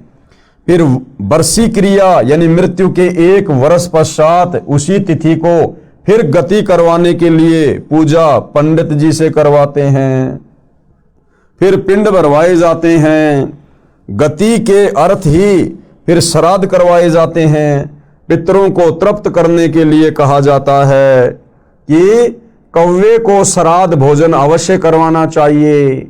यह भी माना जाता है कि हो सकता है मृतक यानी मरा हुआ वो परिवार का व्यक्ति कौवा बन गया हो। गरुड़ पुराण का पाठ करवाना भी कुछ हिंदू साहिबान नहीं चूकते। मृत्यु के पश्चात मृतक के जीव की गति करवाते करवाते दुर्गति करवाकर यानी कौवा बनाकर दम लेते हैं। इतनी पूजा पाठ मरने के बाद, इतने कर्मकांड, और उसके बाद भी पंडित जी कहते हैं भैया श्राद्ध निकालो, छत पे पूरी हलवा डालो। अगर कौवे ने भोग लगा दिया तो हो सकता है तुम्हारे दादाजी, तुम्हारे पिताजी कौवा बन गए हैं। अरे भैया आप तो मुक्ति करवाने के लिए सारे कर्मकांड करवा रहे थे। मुक्ति का अर्थ है कि वो 84 लाख योनियों में ना जाए, वो नरक में ना जाए, केवल सुख में स्थान में जाए, स्वर्ग में जाए। और अंत में वही पंडित जी कहता है कि देखो देखो कौवे ने भोग लगा लिया, तुम्हारे पिताजी कौवा बन गए। यानी चले थे मुक्ति करवाने और करवा दी उस आत्मा की दुर्गति। आश्चर्य। अब गुरुदेव भगवान क्या कह रहे हैं कि पुण्यात्माओं विचार करने की बात है, थोड़े अपने दिमाग पर जोर डालो। शिक्षित हिंदू श्रद्धालु प्रतिदिन श्रीमद् भगवद गीता का पाठ करते हैं। पुराणों को पढ़ना भी हिंदू समाज की पूजा का अहम हिस्सा है। रामायण ग्रंथ व महाभारत ग्रंथ का पढ़ना सुनना मुख्य धर्म कर्म है, परंतु हिंदू श्रद्धालुओं को इन ग्रंथों का यथारूप में ज्ञान बिल्कुल भी नहीं है। यही कारण है कि ढेर सारी पूजा करके भी प्यासे ही हैं, मोक्ष नहीं है। शास्त्र विधि को त्याग के मनमानी साधना में पूरा हिंदू समाज लगा हुआ है। मंदिरों में पूजा हेतु जाना महत्वपूर्ण माना जाता है। तीर्थों पर भ्रमण करके धर्म लाभ उठाना, चारों धामों की यात्रा करके तथा कुंभ के वक्त पर भी में स्नान करके पुण्य कमाना भी नहीं चूकते, जो कि व्यर्थ की पूजा है। यानी भाइयों और बहनों, ये जितनी भी पूजा पाठ जो वर्तमान में हिंदू समाज में की जा रही है, दुनिया भर की गिनती भी नहीं है। ना पवित्र गीता जी में कहीं कोई लेख है, ना वेदों में कहीं इसका जिक्र है। सारे के सारे कर्मकांड हमारे ज्ञानहीन धर्म गुरुओं ने इन शास्त्रों की जानकारी ना होने के चलते आम समाज में उतार दी, और आम समाज बेचारा इन धर्मगुरुओं को प्रकांड ज्ञाता मानकर इनको फॉलो कर रहा है, जिस कारण से पूरे समाज की दुर्गति हुई पड़ी है। एक दिन एक हिंदू साधक से वार्ता हुई। हिंदू साधक यानी किसी हिंदू भगत से जो भक्ति करता है। एक दिन एक हिंदू साधक से वार्ता हुई। वह सुबह सुबह कई मंदिरों में जाता था। उसने ज्ञान चर्चा के दौरान बताया कि आज छुट्टी है, रविवार है। आज 4 मंदिर में गया, शमशान घाट वाले में भी गया। वे चारों शिवजी के मंदिर हैं। मैंने उससे प्रश्न किया। किसने? पूज्य गुरुदेव सतगुरु रामपाल जी कह रहे हैं कि फिर मैंने उससे सवाल किया। यानी वो जो भगत था वो कह रहा था कि आज रविवार था, छुट्टी थी, और आज मैं 4 मंदिरों में जाके आया हूं। शमशान घाट में जो मंदिर है ना, वहां भी जाके आया हूं, और अन्य जगह शिव जी के 3 मंदिर और थे, मैं वहां भी जाके आया हूं। तो गुरुदेव भगवान ने उससे सवाल किया कि हे भगत, आपको प्यास लगी हो, आपको शीतल मीठे जल की 3-4 टूटी इकट्ठी लगी मिल जाए, आप एक टूटी को खोलकर जल पियोगे, प्यास बुझ जाएगी।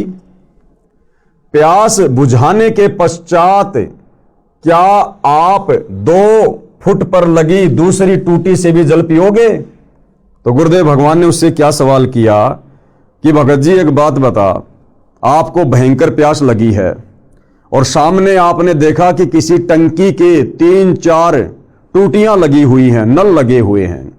आपने सबसे पहले वाले नल को खोल के देखा, उसमें बड़ा मीठा शीतल जल है। आपने पानी पी लिया क्योंकि आपको प्यास लग रही थी, आपकी प्यास बुझ गई।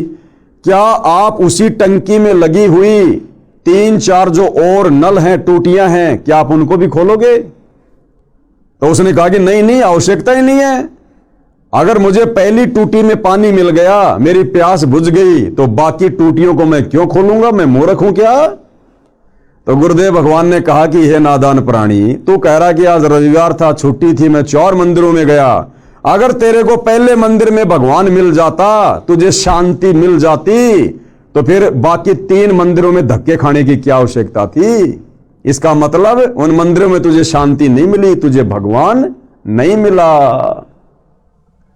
तो क्या कह रहे हैं गुरुदेव कि प्यास बुझाने के पश्चात क्या आप 2 फुट पर लगी दूसरी टूटी से भी जल पियोगे? उत्तर था कि प्यास बुझने पर कौन दूसरी टूटी को छुएगा? यदि टूटी में जल नहीं मिलता तो साथ वाली सब टूटियों को खोलकर पानी पीने की कोशिश करता।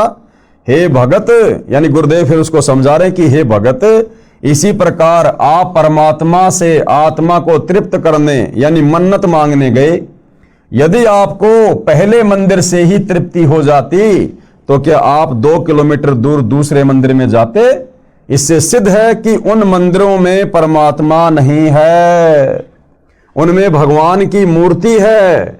सेब की मूर्ति से पेट नहीं भरता, सेब से भरता है। यानी उन मंदिरों में जिन जिन भगवानों की मूर्तियां हैं, उनको देखने से, पूजने से आत्मा की तृप्ति नहीं होगी। उन मंदिरों में जो भगवान है, यथार्थ में उनकी सत भक्ति करने से, सच्चे गुरु से उपदेश लेकर उनके सत भक्ति बीज मंत्र, मूल मंत्र जाप करने से वो देवता जहां तक का लाभ दे सकते हैं, वो लाभ हमें प्राप्त हो सकता है। मात्र उनकी मूर्तियां बनाकर पूजने से, मंदिरों में सजाकर उनकी पूजा करने से, या तीर्थों पर जा जाकर उनकी मूर्तियां पूजने से हमारी आत्मा की तृप्ति नहीं हो सकती है। इससे सिद्ध है कि उन मंदिरों में परमात्मा नहीं है, उनमें भगवान की मूर्ति है। सेब की मूर्ति से पेट नहीं भरता, सेब से भरता है। इसी प्रकार परमात्मा की मूर्ति से परमात्मा का लाभ नहीं मिलता। केवल हमें ज्ञान होगा कि ये मूर्ति किस महापुरुष की है, उस महापुरुष ने अपने जीवन में कौन कौन से अच्छे कार्य किए, कौन कौन से बुरे कार्य किए। हम केवल उस महापुरुष की, उस भगवान की मूर्ति को देखकर हम उसके जीवन से शिक्षा ले सकते हैं, फायदा नहीं ले सकते। फायदा लेने के लिए तो हमने जिस प्रकार उस महापुरुष ने जैसी भक्ति करी, जैसी साधना की, जो यत्न किया, प्रयत्न किया, हमने भी वैसा ही करना पड़ेगा। उसके बाद हमें उस महापुरुष के जैसा फायदा मिलेगा। पवित्र हिंदू समाज में 4 वेद कौन से? ऋग्वेद, यजुर्वेद, सामवेद तथा अथर्ववेद। इनका नाम पूरे सम्मान के साथ लिया जाता है। माना जाता है कि वेदों में परमेश्वर की पूजा व साधना का सर्वोत्तम ज्ञान है। यह बात तो सभी मानते हैं कि भाई वेदों में परमात्मा का ज्ञान है, भक्ति का ज्ञान है। आश्चर्य की बात है कि 80% हिंदू समाज वेदों के विपरीत भक्ति कर्म करते हैं, लेकिन 80% हिंदू समाज के श्रद्धालु साधक उन्हीं वेदों के विपरीत कर्मकांड कर रहे हैं, मूर्ति पूजा कर रहे हैं, मंदिर पूजा कर रहे हैं। तथा 80% हिंदुओं ने वेदों की शकल भी नहीं देखी। बिल्कुल सत्य है भाई और बहनों। आज 21वीं सदी में पैदा होने के बावजूद आप और हम भगत भाई बहन भी अपने जीवन काल में इन वेदों की शकल नहीं देख पाते। यदि सतगुरु रामपाल जी हमें अपनी शरण में लेकर इन सदग्रंथों से परिचित नहीं करवाते तो हम भी अपने पूर्वजों की तरह इसी प्रकार भेड़ चाल में चलते रहते। जैसा हमारे धर्मगुरु हमें बताते रहते, हम उन्हीं को सत्य मानकर आगे बढ़ते रहते और अंत में हमारी मुक्ति नहीं बल्कि दुर्गति का रास्ता खुला हुआ होता। अब गुरुदेव भगवान कह रहे हैं विशेष यानी ध्यान देने योग्य बातें। विशेष हिंदू समाज श्रीमद् भगवद गीता को चारों वेदों का सार तथा संक्षिप्त रूप मानते हैं, क्योंकि 4 वेद भाई और बहनों बहुत ही मोटे ग्रंथ हैं, आम आदमी उनको नहीं पढ़ सकता। इसलिए महर्षि वेद व्यास जी ने चारों वेदों का संक्षिप्त ज्ञान गीता में लिख कर छोड़ दिया, लिपिबद्ध कर दिया। तो ये बात तो समस्त हिंदू समाज के लोग मानते हैं, गुरुजन भी मानते हैं कि श्रीमद् भगवद गीता में चारों वेदों वाला ज्ञान संक्षिप्त रूप में है, यानी शॉर्ट में है। हिंदू समाज श्रीमद् भगवद गीता को चारों वेदों का सार तथा संक्षिप्त रूप मानते हैं। गीता में वेद ज्ञान निष्कर्ष रूप में संक्षेप में कहा है, यह भी निर्विरोध राय है, यानी इस बात को सब मानते हैं। किसी बाबा की मृत्यु के पश्चात उसके शरीर को धरती में गाड़कर उसके ऊपर यादगार रूप में मंडी यानी छोटा मंदिर बनाकर फिर उसकी धोख खाना यानी पूजा करना, मत्था टेकना शुरू कर देते हैं। अपने जनों की मृत्यु के पश्चात उनके लिए घर या खेत में पितृ स्थान बनाते हैं। 4-5 ईंटों को रखकर एक झोपड़ी रूप बनाकर उस पर ज्योति जलाना भी पूजा का हिस्सा माना जाता है। यह है मुख्य पूजा पवित्र हिंदू समाज की, यानी वर्तमान में ये पूजा रह गई हिंदू समाज की। जो अपने आप को कहते हैं हम सनातनी हैं, हम वैदिक हैं, हम वेदों के रास्ते पर चल रहे हैं, हमारे से सर्वश्रेष्ठ भक्ति किसी की नहीं है, ना ईसाइयों की, ना मुसलमानों की, ना सिखों की। तो गुरुदेव भगवान यहां हमें निष्कर्ष दे रहे हैं कि नालायकों, तुमने तो केवल वेदों की शकल देखी है, बाकी सारी साधना वेदों के और गीता जी के विरुद्ध कर रहे हो। यह है मुख्य पूजा पवित्र हिंदू समाज की। अब आगे किसी ने सवाल किया भाई और बहनों, जिसका जवाब पूज्य गुरुदेव भगवान देंगे। प्रश्न नंबर 1, हिंदू धर्म के पवित्र शास्त्रों की स्थिति क्या है? उत्तर दे रहे हैं गुरुदेव भगवान, चारों वेद परमात्मा दत्त हैं, प्रभु दत्त हैं, यानी परमात्मा के द्वारा दिया गया ज्ञान चारों वेदों में है। तथा श्रीमद् भगवद गीता चारों वेदों का संक्षिप्त रूप यानी सारांश है। इसलिए गीता भी प्रभु द्वारा दिया गया ज्ञान है, यानी जो ज्ञान वेदों वाला काल ब्रह्म ने दिया वही ज्ञान गीता वाला काल ब्रह्म के द्वारा ही दिया गया है, क्योंकि गीता जी चारों वेदों का शॉर्ट रूप है, संक्षिप्त रूप है। प्रश्न 2, किस प्रभु के द्वारा चारों वेद प्रदान किए गए? उत्तर दे रहे हैं गुरुदेव, परम अक्षर ब्रह्म यानी सत्य पुरुष ने प्रदान किए। यानी सर्वप्रथम भाई और बहनों, ये वेदों का ज्ञान इस काल ब्रह्म को, ज्योति निरंजन को, ब्रह्मा विष्णु महेश के पिताजी को, दुर्गा के पति को, इस 21 ब्रह्मांड के राजा स्वामी भगवान, उसको कुछ भी को, काल ब्रह्म जिसने गीता का ज्ञान बोला, सर्वप्रथम ये सारे वेद, इन वेदों का ज्ञान उस परम अक्षर ब्रह्म ने, सत्य पुरुष ने, कबीर देव ने इस काल ब्रह्म को दिए थे।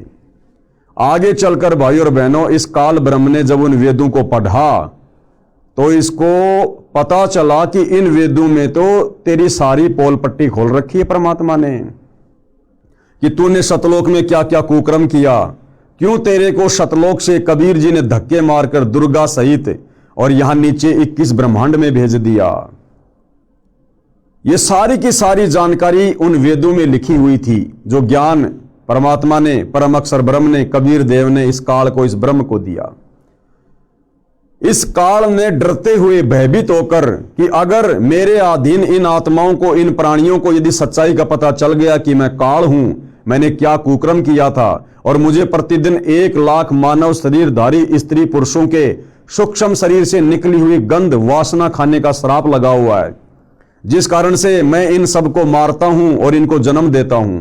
अपने तीनों बेटों की मैंने ड्यूटी लगा रखी है, ब्रह्मा विष्णु महेश की। ब्रह्मा जी रजोगुण के कारण संतान उत्पत्ति करवाता है बाई फोर्स आप और हमारे से, विषय वासना जागृत करवा के। उसके बाद विष्णु जी अपने सतोगुण के प्रभाव से हमें आपस में एक परिवार में बांध के रखता है, ये मेरा बेटा, ये मेरी बेटी, ये मेरी संपत्ति, ये मेरी कार, ये मेरी कोठी। और उसके बाद शंकर जी अपने तमोगुण के प्रभाव से किसी न किसी कारण से, लड़ाई में, झगड़े में, एक्सीडेंट में या बीमारी से, कोई भी कारण बनाकर हम जीव आत्माओं को मृत्यु प्रदान करके अपने पिता काल ब्रह्म के पास भेज देता है उसके भोजन के लिए। तो जब इस काल ब्रह्म ने उन वेदों वाला ज्ञान पढ़ा तो उसको लगा कि तेरी तो सारी पोल पट्टी खोल रखी है। तो भाई और बहनों, जो मुख्य ज्ञान था, जो इस काल की पोल पट्टी खोल रहा था, वो ज्ञान इस काल ब्रह्म ने भयभीत होकर नष्ट कर दिया। और बाकी का ज्ञान जो इस काल की पूजा तक का था, वो ज्ञान इसने अपने बड़े बेटे ब्रह्मा को समुद्र मंथन के दौरान दे दिया। और ब्रह्मा जी ने फिर वही ज्ञान आगे अपने वंशजों को दिया। आगे चलकर फिर उसी वेदों वाले ज्ञान को 4 भागों में श्री वेद व्यास जी ने पुस्तकों के रूप में, ग्रंथ के रूप में लिपिबद्ध कर दिया, जो आज आप और हमारे सामने है। तो गुरुदेव भगवान कह रहे हैं कि परम अक्षर ब्रह्म यानी सत्य पुरुष ने प्रदान किए थे ये वेद। प्रश्न नंबर 3, परम अक्षर ब्रह्म कौन भगवान है, यानी ये परम अक्षर ब्रह्म कौन प्रभु है और कहां इसका प्रमाण है? तो उत्तर दे रहे हैं गुरुदेव भगवान कि गीता अध्याय 8 श्लोक 1 में अर्जुन ने गीता ज्ञान देने वाले प्रभु हिंदुओं के अनुसार श्री कृष्ण जी से प्रश्न किया कि जो आपने गीता अध्याय 7 श्लोक 29 में तत्व ब्रह्म कहा है, वह तत्व ब्रह्म क्या है? किम तत्व ब्रह्म? तो गीता ज्ञान दाता ने, यानी गीता का ज्ञान देने वाले भगवान ने इस काल में, जिसको हिंदू भाई श्री कृष्ण जी कहते हैं, गीता ज्ञान दाता ने गीता अध्याय 8 श्लोक 3 में उत्तर दिया, कहा कि वह परम अक्षर ब्रह्म है, वो सत्य पुरुष है। फिर गीता अध्याय 8 के ही श्लोक 5 व 7 में अपनी भक्ति करने को अर्जुन से कहा तथा कहा कि जो मेरी भक्ति करेगा वह मुझे प्राप्त होगा। फिर गीता अध्याय 8 के श्लोक 8, 9, 10, 20 व 22 में अपने से अन्य परम अक्षर ब्रह्म की भक्ति करने को कहा है। यह भी कहा है कि वह सच्चिदानंद घन ब्रह्म यानी परम अक्षर ब्रह्म ही सर्वस्व धातारम यानी सबका धारण पोषण करने वाला है। जो साधक उसकी भक्ति करता है उसे प्राप्त होता है, यानी परम अक्षर ब्रह्म की साधना करके वो परम अक्षर ब्रह्म के लोक सतलोक में चला जाता है। पवित्र गीता ज्ञान वक्ता की भक्ति की उपलब्धि, यानी पवित्र गीता जी का ज्ञान जो इस काल ब्रह्म ने दिया है, हिंदू समाज जिसे श्री कृष्ण मानता है, कहते हैं इस काल ब्रह्म की भक्ति करने से, ओम नाम के जाप की भक्ति करने से उस साधक को क्या प्राप्त होगा, कौन से लोक में जाएगा, उसके बाद फिर जन्म और मरण में आएगा। तो पवित्र गीता ज्ञान वक्ता की भक्ति की उपलब्धि। फिर गीता अध्याय 8 श्लोक 13 में अपनी भक्ति का मंत्र केवल ओम एक अक्षर कहा है। मूल पाठ यानी गीता जी अध्याय 8 श्लोक नंबर 13 का ये श्लोक है, जिसमें गीता ज्ञान देने वाला ये काल, ये ब्रह्म अपनी भक्ति के मंत्र के विषय में कह रहा है। और क्या कह रहा है? ओम इति एक अक्षरम, यानी मेरी भक्ति का केवल एक ओम अक्षर है। ओम इति एक अक्षरम ब्रह्म व्यवहारण माम अनुस्मरण, यानी मुझ ब्रह्म की भक्ति के जाप करने का केवल एक ओम अक्षर है। ओम इति एक अक्षरम ब्रह्म व्यवहारन माम अनुस्मरण, ये परियाति तजन देहम शयाति परमाम गतम। जो अंतिम श्वास तक इसका जाप करता है, मरते वक्त तक, वो मेरी वाली इस परम गति को प्राप्त हो जाता है। और काल की भक्ति से मिलने वाली परम गति क्या है? वो साधक ब्रह्म का ओम नाम का जाप करते करते जो शरीर छोड़ता है वो इस ब्रह्म के ब्रह्मलोक में चला जाता है, यानी वो महास्वर्ग में चला जाता है कुछ समय के लिए। ये इसकी भक्ति की परम गति है, परम उपलब्धि है। अब गुरुदेव भगवान हमें विशेष तौर पर समझा रहे हैं, अर्थात माम ब्रह्म यानी मुझ ब्रह्म यानी गीता ज्ञानदाता का ओम इति एकाक्षरम, केवल एक अक्षर ओम है, यानी काल की भक्ति का मंत्र केवल ओम है। ये यानी जो इसका अनुस्मरण यानी उच्चारण करके सुमरण करता हुआ परियाति तजन देहम यानी शरीर त्याग कर जाता है, स यानी वह साधक याति परमाम गतिम ओम मंत्र से मिलने वाली परम गति यानी ब्रह्मलोक को प्राप्त होता है। ब्रह्मलोक में काल ब्रह्म रहता है।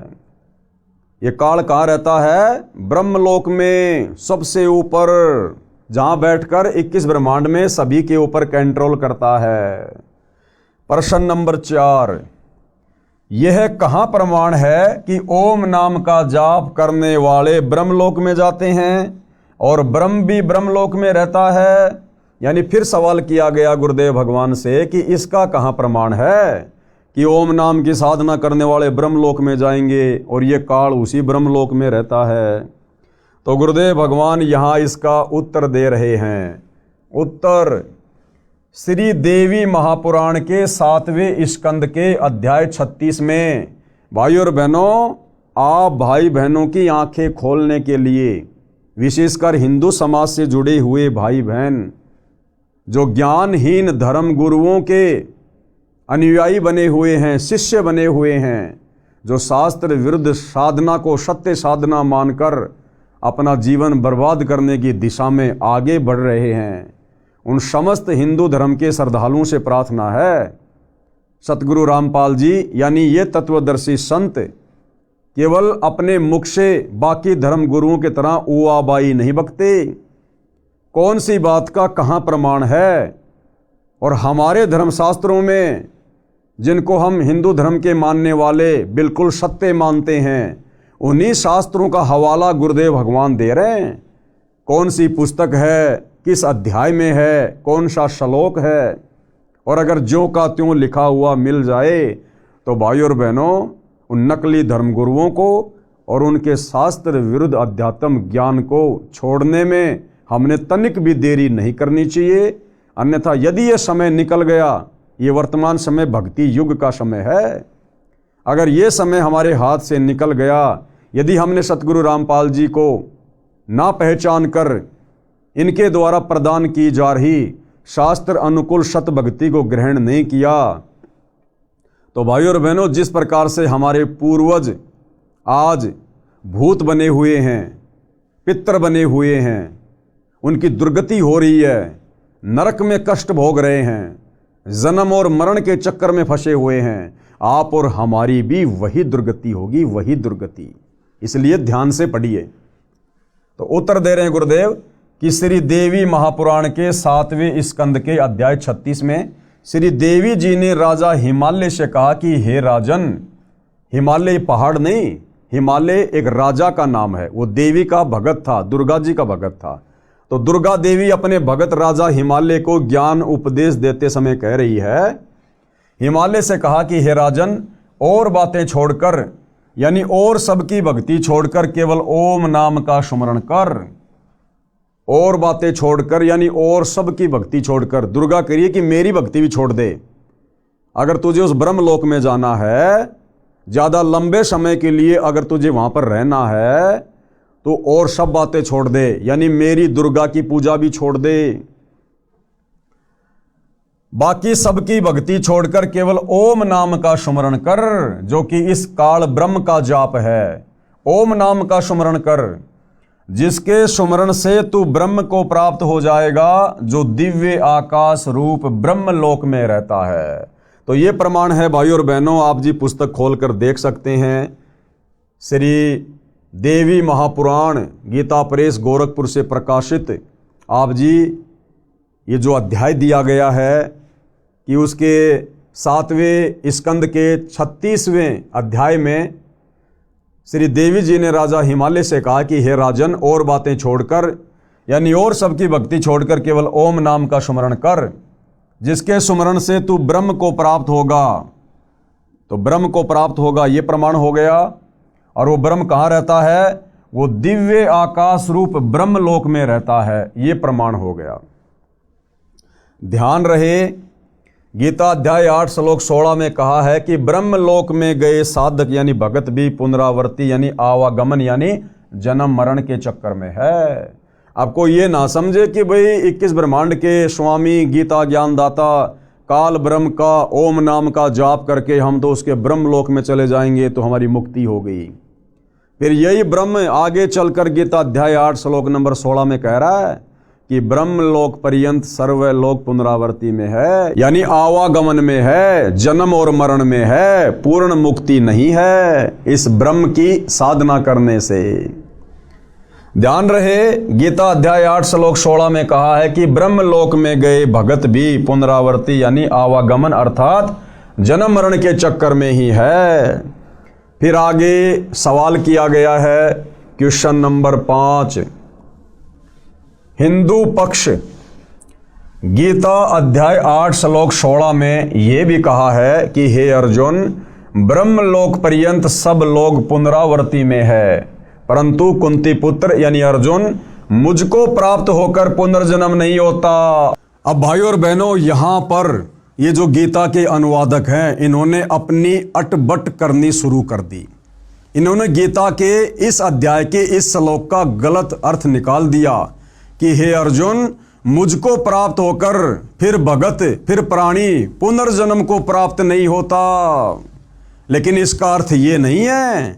इसका यथार्थ अर्थ आपको सतगुरु रामपाल जी के कर कमल से लिखा हुआ बताएंगे।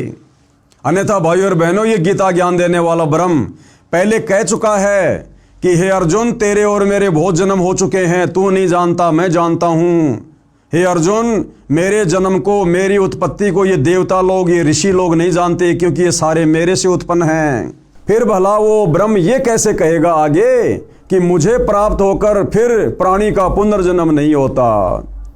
तो भाइयों और बहनों, ये सारी की सारी अटपट गीता का अनुवाद करने वाले अनुवादकों की है। ये इनका मनमुखी अनुवाद है, क्योंकि इनको तत्व ज्ञान नहीं था। इनकी बुद्धि श्री कृष्ण से ऊपर नहीं जा रही थी। इन्होंने श्री कृष्ण जी को अर्थात श्री विष्णु जी को ही सुप्रीम गॉड मान रखा था, जिस कारण से ये लोग यथावत गीता जी का अनुवाद नहीं कर पाए। इसको हम फिर से पढ़ेंगे भाइयों और बहनों। प्रश्न 5, हिंदू पक्ष गीता अध्याय 8 श्लोक 16 में यह भी कहा है कि हे अर्जुन, ब्रह्म लोक पर्यंत सब लोग पुनरावर्ती में है, यानी जन्म मरण में है, आवागमन में है, परंतु कुंती पुत्र मुझको प्राप्त होकर पुनर्जन्म नहीं होता। इससे स्पष्ट है कि गीता ज्ञान देने वाले को प्राप्त होकर पुनर्जन्म नहीं होता। उत्तर अब गुरुदेव बता रहे सच्चाई क्या है। इस श्लोक का अनुवाद गलत किया है। गुरुदेव कह रहे हैं कि हमारे धर्म गुरुओं ने इसका गलत अनुवाद किया है। विचार करो, गीता के ज्ञान देने वाले ने गीता अध्याय 8 श्लोक 13 में अपनी भक्ति का केवल एक ओम अक्षर बताया है। श्री देवी महापुराण के 7वें स्कंद में स्पष्ट है कि ओम नाम का जाप करने वाला ब्रह्मलोक में जाता है, ब्रह्म को प्राप्त होता है, ब्रह्मलोक में रहता है। गीता अध्याय 8 श्लोक 16 में स्पष्ट है कि ब्रह्मलोक में गए भगत यानी साधक भी पुनरावर्ती यानी जन्म मरण के चक्कर में है, वहां जाकर भी पुनः जन्म लेना होता है, पृथ्वी पर आना पड़ता है। ब्रह्म तो ब्रह्मलोक में रहता है। श्री देवी पुराण में प्रमाण है, ब्रह्म को प्राप्त करने वाला ही तो ब्रह्मलोक में जाएगा, तभी तो ब्रह्म को प्राप्त होगा। गीता अध्याय 8 श्लोक 16 में यही कहा है कि ब्रह्मलोक में जाने वाले भी जन्म मृत्यु के चक्कर में है। यदि गीता अध्याय 8 श्लोक 13 के मूल पाठ को ध्यान से देखें तो उसमें कहा है माम ब्रह्म यानी मुझ ब्रह्म का केवल एक ओम अक्षर है। मेरे से अन्य अनुवादकों ने, कौन कह रहे हैं? सतगुरु रामपाल जी, कि मेरे से अन्य अनुवादकों ने गीता अध्याय 8 श्लोक 16 का अनुवाद ठीक नहीं किया है। दास यानी लेखक सतगुरु रामपाल जी ने ठीक किया है, जो आगे किया हुआ है, यानी आगे हम देखेंगे। यदि अन्य अनुवादकों का सरलार्थ गीता अध्याय 8 श्लोक 16 का ठीक माने कि मुझे प्राप्त होकर पुनर्जन्म नहीं होता, यानी बाकी जितने भी गीता जी के अनुवादक हैं जो गीता अध्याय 8 श्लोक नंबर 16 का गलत अनुवाद कर रहे हैं कि हे अर्जुन, मेरे ब्रह्मलोक में जाने के बाद फिर जन्म और मृत्यु नहीं होती, तो गुरुदेव भगवान कह रहे हैं यदि हम इन अनुवादकों के इस अनुवाद को यदि हम सत्य माने तो फिर गीता जी के बाकी अध्याय फिर उनका क्या होगा? फिर वो झूठे साबित हो जाएंगे। क्यों? क्योंकि ये गीता ज्ञान देने वाला काल ब्रह्म पहले कह चुका है। क्या? जब गीता ज्ञान दाता ने गीता अध्याय 2 श्लोक 12, गीता अध्याय 4 श्लोक 5, गीता अध्याय 10 श्लोक 2 में तो अपने को जन्मने व मरने वाला कहा है, यानी इन श्लोकों में तो पहले ही गीता ज्ञान देने वाले काल ब्रह्म ने अपने विषय में बता दिया कि मेरा भी जन्म और मृत्यु होती है, अर्जुन तेरी भी होती है, सबकी होती है। फिर भला अध्याय 8 श्लोक नंबर 16 में वो ये कैसे कह देगा कि मुझ ब्रह्म को प्राप्त होकर मेरे ब्रह्मलोक में आकर फिर ये प्राणी कभी जन्म और मरण में नहीं आता। तो भाइयों और बहनों, ये अनुवादकों ने उनको तत्व ज्ञान ना होने के कारण, इन धर्म ग्रंथों की वास्तविक स्थिति का ज्ञान ना होने के कारण इन लोगों ने इस ब्रह्म को ही फाइनल गॉड मान लिया, फाइनल परमात्मा मान लिया, और इनकी बुद्धि इससे आगे नहीं गई और इन्होंने यही अपनी तरफ से अनुवाद कर दिया कि मुझ ब्रह्म को प्राप्त होकर फिर प्राणी जन्म और मरण में नहीं आता, जबकि गीता जी में खुद ये गीता ज्ञान देने वाला ब्रह्म गीता अध्याय 2 श्लोक 12, गीता अध्याय 4 श्लोक 5 और गीता अध्याय 10 श्लोक 2 में स्पष्ट कर रहा है कि मेरे जन्म और मृत्यु होती है। अर्जुन तू नहीं जानता, मैं जानता हूं। गीता ज्ञान दाता ने अपनी साधना का एक ओम अक्षर बताया है, तो वह ब्रह्म हुआ, यानी ओम इति एक अक्षर माम ब्रह्म अनुस्मरण, क्योंकि ओम नाम जाप तो ब्रह्म का है। जब वह स्वयं ही जन्मता मरता है तो गीता ज्ञान देने वाला ये नहीं कह सकता कि मुझे प्राप्त होकर पुनर्जन्म नहीं होता। गीता अध्याय 8 श्लोक 16 का अन्य अनुवादकों ने अनुवाद गलत किया है। इसी कारण से तो भाइयों और बहनों ये बिजली पड़ी हुई है। इस सनातनी पूजा को त्याग कर इन ज्ञानहीन धर्म गुरुओं के कहने पर हमने ये आधी अधूरी साधना ग्रहण कर ली, जिस कारण सतगुरु रामपाल जी को अब ये सत्य बताने के मार्ग में संघर्ष करना पड़ रहा है। गीता ज्ञानदाता ने स्वयं गीता के कई श्लोकों में अपना जन्म व मृत्यु बताया है। अविनाशी परमात्मा अपने से अन्य बताया है। मैं लेखक यानी सतगुरु रामपाल जी यही स्पष्ट करना चाहता हूं कि हमारे हिंदू धर्म गुरुओं ने अपने पवित्र ग्रंथों गीता, चारों वेदों, महाभारत तथा 18 पुराणों को नहीं समझा। अगर ये हमारे नादान धर्म गुरु आचार्य शंकराचार्य, आदि शंकराचार्य, अगर ये हमारे हिंदू धर्म के इन पवित्र ग्रंथों को, गीता जी को, 18 पुराणों को, वेदों को यदि अच्छे से समझ पाते तो आज भाइयों और बहनों इस प्रकार के गलत अनुवाद ना करते और ना ही इस हिंदू समाज को शास्त्र विरुद्ध साधना पर लगाते। कृपया पढ़ें मेरा अनुवाद गीता अध्याय 8 श्लोक 16 का। अब सतगुरु रामपाल जी परमेश्वर जी ने अर्थात उस तत्वदर्शी संत ने गीता अध्याय 8 श्लोक 16 का यथार्थ अनुवाद किया है। जिस तत्वदर्शी संत के विषय में गीता ज्ञान देने वाला काल ब्रह्म गीता अध्याय 4 श्लोक नंबर 34 में कह रहा कि हे अर्जुन, अगर तुझे कंप्लीट अध्यात्म की जानकारी चाहिए, अगर तुझे पूर्ण शांति चाहिए, मोक्ष प्राप्त करना है तो किसी तत्वदर्शी संत की खोज कर ले।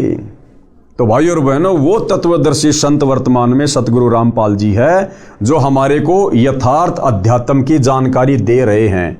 और अब सतगुरु रामपाल जी ने गीता अध्याय 8 श्लोक नंबर 16 का यथार्थ अनुवाद करके इस पुस्तक के माध्यम से हिंदू समाज के सामने पेश किया है। केवल धैर्यपूर्वक निष्पक्ष होकर इसको समझने की आवश्यकता है। गीता अध्याय 8 श्लोक 16 का यथार्थ अनुवाद। हे अर्जुन, ब्रह्मलोक पर्यंत सब लोक पुनरावर्तीन यानी पुनरावर्ती में है, आवागमन में है, जन्म मरण में है, यानी जहां जाकर भी पीछे संसार में आना पड़े। पुनरावर्ती का मतलब है जहां जाने के बाद वापस संसार में आना पड़े। ऐसे है तू, परंतु कौनते, हे कुंती पुत्र, न विदते, जो ये नहीं जानते। न विदते का मतलब है जो ये नहीं जानते। क्या नहीं जानते? कि मेरे ब्रह्मलोक में जाने के बाद भी साधक को वापस आना पड़ता है। न विदते, जो यह नहीं जानते, माम उपेते, मुझे प्राप्त होकर भी उनका पुनर्जन्म होता है। भावार्थ है कि जो ये नहीं जानते कि ब्रह्मलोक में जाकर भी वापस आना पड़ता है, वे मेरी भक्ति करके मुझे प्राप्त होकर भी जन्म मरण के चक्कर में रह जाते हैं। ये है भाई और बहनों गीता अध्याय 8 श्लोक नंबर 16 का यथार्थ अनुवाद, जिसके अभाव में नादान हिंदू समाज ने इस काल ब्रह्म को ही सर्वश्रेष्ठ परमात्मा मान लिया और ये सोचकर कि ओम नाम के जाप से हमारी मुक्ति हो जाएगी, जन्म मरण से छुटकारा मिल जाएगा। लेकिन भाई और बहनों, जन्म मरण से छुटकारा इस काल से ऊपर जो सर्वश्रेष्ठ परमात्मा है, उत्तम पुरुषतु अन्य परमात्मा इति उधारते, उस परम अक्षर ब्रह्म की भक्ति करनी पड़ेगी तत्वदर्शी संत से उपदेश लेकर। तो आज मौका है। वह तत्वदर्शी संत जो उस समय अर्जुन को प्राप्त नहीं हुआ, आज वही तत्वदर्शी संत सौभाग्य से सतगुरु रामपाल जी के रूप में आप और हमें प्राप्त है। ध्यान रहे, गीता अध्याय 6 श्लोक 23 में विधात शब्द का अर्थ इन्हीं अनुवादकों ने जानना किया है। यदि इस श्लोक 16 में विदते का अर्थ जानना कर दिया जाए तो सीधा अर्थ हो जाता है न विदते, यानी जो ये नहीं जानते कि ओम नाम का जाप करके ब्रह्मलोक में गया हुआ साधक भी पुनरावर्ती में है। जैसे विद्या का अर्थ ज्ञान होता है, जब गीता ज्ञान देने वाला स्वयं कहता है कि मेरी जन्म मृत्यु होती है, तो इस अध्याय 8 श्लोक 16 में ये नहीं कह सकता कि मुझे प्राप्त होकर पुनर्जन्म नहीं होता। इससे स्पष्ट होता है कि हिंदू साहिबान नहीं समझे गीता वेद पुराण। इससे स्पष्ट हो जाता है कि हिंदू साहिबान यानी हिंदू धर्म के मानने वाले अपने ही धर्म की पवित्र पुस्तकों गीता वेद और पुराणों को नहीं समझ पाए। तो भाई और बहनों, थोड़ा धैर्य के साथ में आगे बढ़िए, अपने दिल को थाम कर, क्योंकि आप और हमारे हृदय में ये शास्त्र विरुद्ध अज्ञान हमारे ज्ञानहीन नादान धर्म गुरुओं ने तत्व ज्ञान के अभाव में बेहिसाब ठोक रखा है। और इस ज्ञान को, जो ज्ञान सतगुरु रामपाल जी वर्तमान में दे रहे हैं, इस ज्ञान को इस हृदय में समाने के लिए पहले हमने उस अज्ञान को बाहर निकालना पड़ेगा। और इसके दो ही तरीके हैं। पहला तरीका गुरुदेव ने बताया कि जिस प्रकार एक खारे जल से भरा हुआ मटका है, और यदि हमने उस खारे जल से भरे हुए मटके से वो खारा जल बाहर निकालना है और उसमें मीठा जल भरना है, तो उसके दो ही तरीके हैं। सबसे पहला तरीका तो ये है कि उस मटके को पूरी तरह से खाली कर दिया जाए और उसके बाद मीठा जल भरा जाए। और दूसरा तरीका है उस खारे जल में ऊपर से मीठा जल डालते रहो, कुछ देर बाद खारा जल निकल जाएगा, केवल मीठा जल रह जाएगा। तो भाइयों और बहनों, यदि आप सतगुरु रामपाल जी परमेश्वर जी पर विश्वास करते हैं तो आपने उस अज्ञान को बिल्कुल नज़रअंदाज कर देना चाहिए। उस अज्ञान को आपने अपने हृदय से बाहर निकाल फेंकना चाहिए। और सतगुरु रामपाल जी के सत्संग, उनकी पुस्तकें बड़े धैर्यपूर्वक ध्यानपूर्वक सुननी चाहिए, देखनी चाहिए, पढ़नी चाहिए। या दूसरा तरीका यह है कि अपने दिल को थामकर निष्पक्ष होकर धैर्यपूर्वक सतगुरु रामपाल जी के सत ज्ञान को धीरे धीरे सुनते रहिए। सुनते रहने से, क्योंकि आत्मा को सच्चाई स्वीकार्य है। ये मन जो है ये बकवाद को ग्रहण करता है, झूठ को ग्रहण करता है, लेकिन आत्मा ये परमात्मा का अंश है। जब इसको सत्यता मिलेगी ये धीरे धीरे उसको स्वीकार करेगी। तो आप धीरे धीरे उनके सत्संग यूट्यूब पर भी सुनते रहिए, मौका मिले उनकी पुस्तकें भी पढ़ते रहिए। तो धीरे धीरे सतज्ञान जब हृदय में उतरेगा तो पहले से जमा अज्ञान धीरे धीरे बाहर निकलना शुरू हो जाएगा, और एक दिन ऐसा होगा आपकी स्थिति भी हम भाई बहनों जैसी हो जाएगी। आप भी अपने परमपिता परमेश्वर को, कबीर देव को, परम अक्षर ब्रह्म को, जो वर्तमान में तत्वदर्शी संत की भूमिका करते हुए सतगुरु रामपाल जी के नाम से धरती पर प्रकट हैं, बड़ी आसानी से आप इनको पहचानोगे, जानोगे और अपनी आत्म कल्याण की दिशा में आप और हमारी तरह आगे बढ़ोगे। तो भाइयों और बहनों, पूज्य गुरुदेव भगवान के आशीर्वाद से आज की सात संगति में केवल इतना ही। कल रात्रि 9 बजे फिर से हम सभी भाई बहन परमेश्वर हमें आगे क्या संदेशा दे रहे हैं इस पवित्र पुस्तक हिंदू साहिबान नहीं समझे गीता वेद पुराण जानेंगे, समझेंगे। तो आज के लिए केवल इतना ही। परमेश्वर हम सबको आशीर्वाद दे, आज्ञा दे, हमारा मार्गदर्शन करे। बंदी छोड़ सतगुरु रामपाल जी भगवान की जय हो।